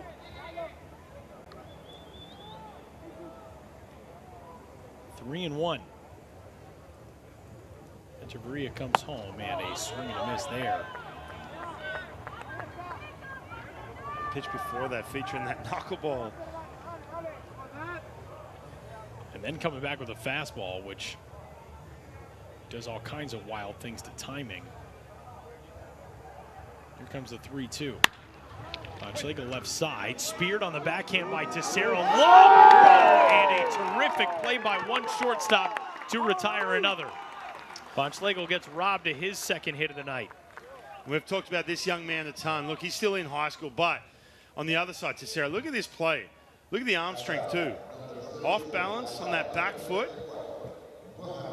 Still able to get plenty on that throw. Get that first out in the 19th. Let's not forget too, it's past midnight. You know, the energy level is going to flatten out a little bit for this Argentinian team. Look at that big lead. It's easy to get on those heels, but man, what a play. You know, both of these teams got here anticipating an 8 o'clock first pitch, had to wait around a little while. So it's been a long day for each of these squads. That is a really impressive play by Tessera. So 1 gone. That sends it to the 7th spot. And this is Mohamed Hussein, who will bat in place of Pierce Khan. Khan's day done after a 1-for-3 line. Hussein out of Charsada, Pakistan. You know, the other thing that's so amazing about the guys on this roster from Pakistan is, in fact, we've talked about the lack of fields and you know, the regular baseball opportunities, but just the sheer reality that for so many players, you know, even the guys who are playing from not traditional baseball countries but have leagues, Argentina being a prime example, you're playing relatively regularly. For these Pakistan guys, it's not like they're lacing up and playing games even every weekend. And so the ability to come in and play in a competition like this and put out the effort that they put out today is really impressive. Yeah, it really is. There's another knuckleball too. Keep my eye out for that pitch. But yeah, that's what it comes down to as well. We talked about this quite a bit in Germany. We talked about it today as well. So in a situation where you can get this roster together, they come from all over the world, different ages. You can't just pull them, you know, away from their, you know, their regular day jobs and all of a sudden, hey, we need you for 3 weeks to get in shape. You just can't do it. You have to, you know, strap it on and go. And we saw that today, obviously, with, you know, some of the rain delays and everything else. But man, it is tough. Game speeds up on you quick. 2 balls and 2 strikes. Echeverria.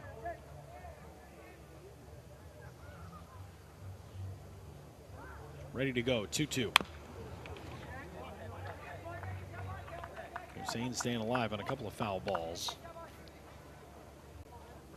If everything sits as it does right now, Lucas Ramon would get the victory. He was outstanding over 6 innings, 77 pitches, 49 strikes. Yeah, that was really the difference too. You look at that 2 runs from Pakistan. They had plenty of opportunities, but Ramon some big pitches in big situations. A little bloop out into right field and a 1-out single for Muhammad Hussein. So that'll keep the line moving. I'll tell you what, Pakistan fans are still hanging out, got the flags. Late night. Another pinch hitter here as the Charsada Pakistan native Fakir Hussain will step in. It's actually Chinoy, Pakistan, the hometown of Muhammad Hussein. I read from the wrong line, and then the next guy who comes up is the line that I was reading. Charsada is the town that produced Fakir Hussain.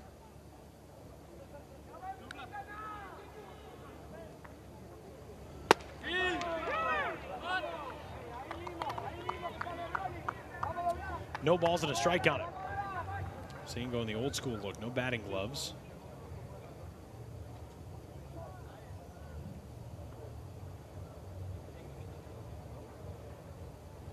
Staring out and awaiting the 0-1 offering from Echeverria.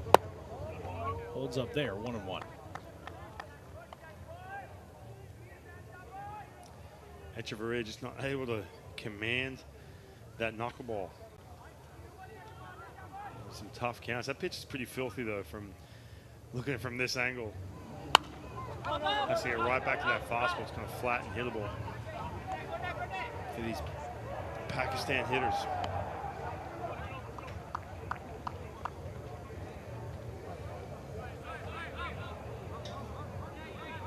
Did you ever experiment with a knuckleball? Oh yeah. Just screw around? I got some good stories about the old knuckleball. Oh yeah. Not in the game, not the official game, but I sure did. It's tough, man. I mean, it's one of these things you're like, oh, wow, you mess with it and you throw it, it looks easy, but I've played with some knuckleballs. R.A. Dickey was a teammate of mine. Another guy, Charlie Hager, had some time with a couple different teams, the Dodgers and a couple other teams, but just playing catch with them, they just tell some of the haunting stories, trying to keep that thing under wraps. Throwing it for strikes. Weather comes into play, throwing that thing. It is a crazy baseball invention, the knuckleball. If you are somebody tuned in Pakistan and you're kind of learning the game of baseball, the knuckleball is essentially a pitch that is thrown in a way in which the ball does not spin. So it moves stationary as this ball is shot back up the middle into center field. Back-to-back pinch hitters with singles. And Pakistan making a go of it here in the 9th. They got first and second with 1 out. But the result of having no spin is that the ball just kind of dances with the airflow. It's like an airplane moving through turbulence. Yeah, it just floats around. That's a great way to put it. We hear so much about spin rate, RPMs, and high spin, low spin, what gravity does to that. And gravity really has no effect on a knuckleball, so to speak. But you mentioned it, just the different friction in the air makes that ball go left, right, up, down, all over the place. It is a crazy thing to see. And there is nothing more frustrating for a lineup than facing an effective knuckleballer. Echeverria has not been able to land it probably quite as well as he would like. And with 1 out, he goes to work against Umair Bhatti, as Bhatti came on as a pinch hitter in the top of the 7th inning. Struck out swinging. Here he is for his 2nd at-bat in the 9th. We'll get a visit to the mound from Nakan Dakari.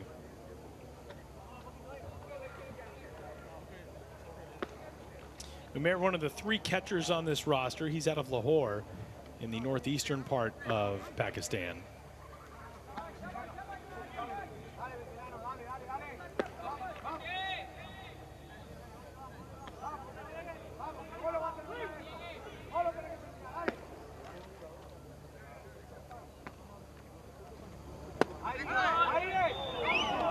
balls and no strikes.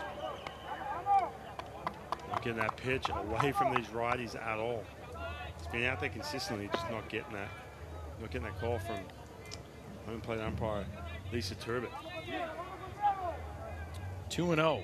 Pakistan trying to make things interesting here in the ninth. Trailing it by 5. They led this game 1-0 and 2-1.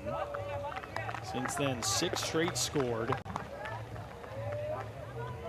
by this Argentina team.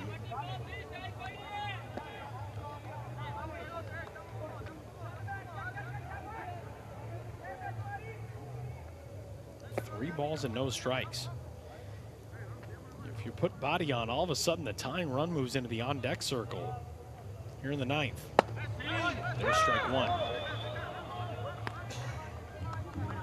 Hey, look at this game. It's 7-2, 5 runs, but all of a sudden you have a situation where Pakistan is seeing this ball extremely well.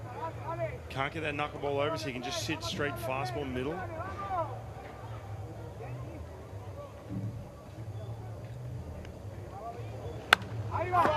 Lifted foul ground, maybe playable. Third base side, long run, and over there to snare it. Oh, Kim drops it. Andres Kim got there in more than enough time. Just overran it a little bit. Yeah, overran it. You can see him just drop that chin as well, taking his eye off it that last second. Kind of a weird angle too for him, but yeah, he's at the break. Pakistan needs to crawl back into this game, make it close.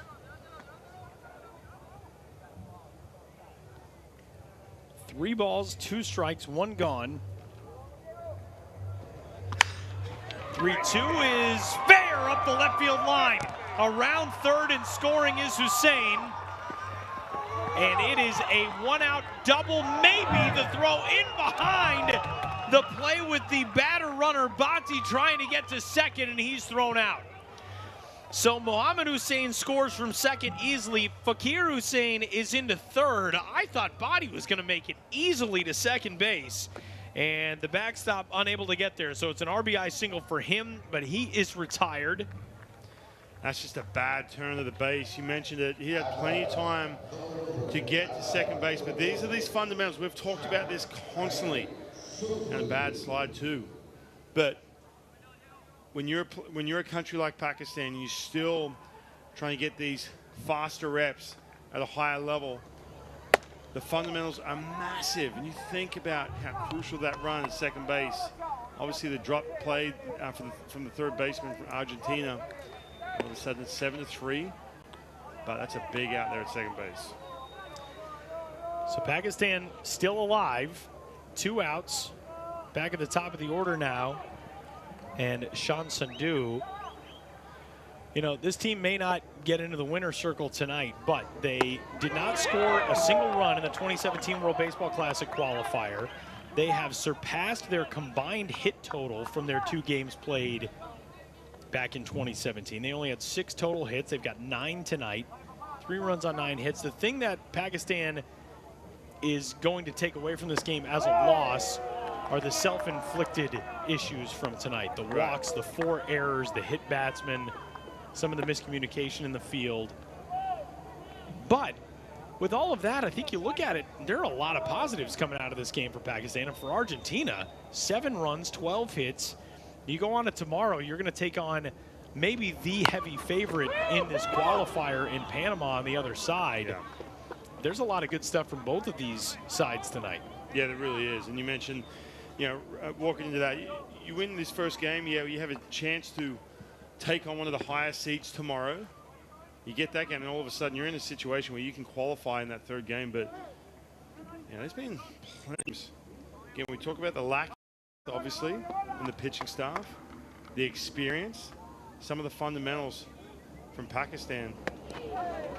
2-2 swung on a miss, but that's off the glove of Nakin Dakari, and that's going to bring home another run.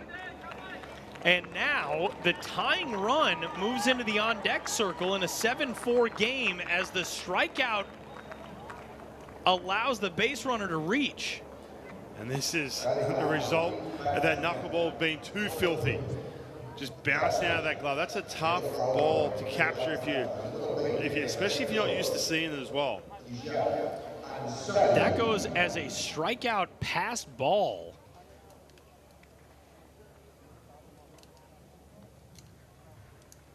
That brings home a run. And a visit to the pitcher's mound. Marcelo Alfonsín, the pitching coach, just at this stage talking about getting one more out in this game. As we are past 12:30 in the morning now. And you don't want to have to burn through another pitch in this situation. You really don't. Keep some of those arms, that bullpen fresh. You got 6 innings from your starting pitcher. You have a huge game tomorrow if you lock down this win.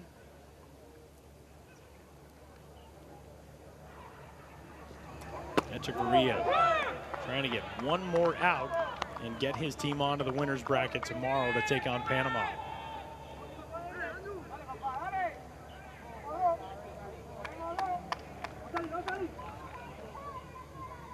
Working against the catcher turned first baseman Ansari as this one served into center, and that's down for a base hit. Cutting the bag at second, digging for third. Sandhu is there easily, and the tying run will bat for Pakistan in the top of the 9th. Wow. And you go back to some of those plays early in this game. You go back to the 4th inning, the 6th inning, some of those defensive miscues there. You can make those plays all of a sudden. This game essentially is tighter. You've taken the lead if you're Pakistan. And in this circumstance, we are going to get a pitching change here for Argentina. We'll talk about this when we return, but keep in mind, Umer Bhatti retired at second base on that base hit. That's looming large right now. Going to the bullpen, a 7-4 game, tying run to the plate for Pakistan in the 9th.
Franco Perez is the latest arm into the game for Pakistan, which had some easy work done on the pitcher's mound through the first 8 innings. Lucas Ramon limited, or for Argentina, I should say. Pakistan at the plate right now. Lucas Ramon limited Pakistan to 2 runs over 6 innings. Eric Ma was perfect over 2 frames. But Diego Echeverria struggling in the 9th to get the final out. He exits, and with the tying run at the plate, Franco Perez will try to get this thing across the line for Argentina. And you really didn't want to have to use that extra arm out of the bullpen. Again, as we're trying to get the music cut out here, get dialed in, get that last out.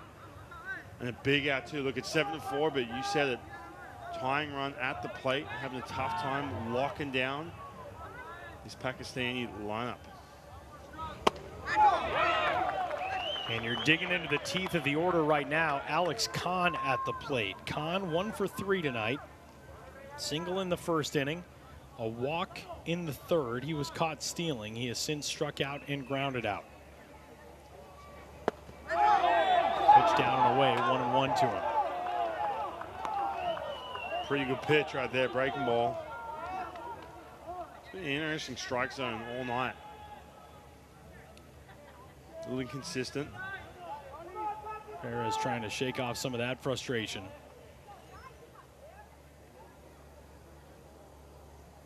One. Good looking breaking pitch there. That's 1-2.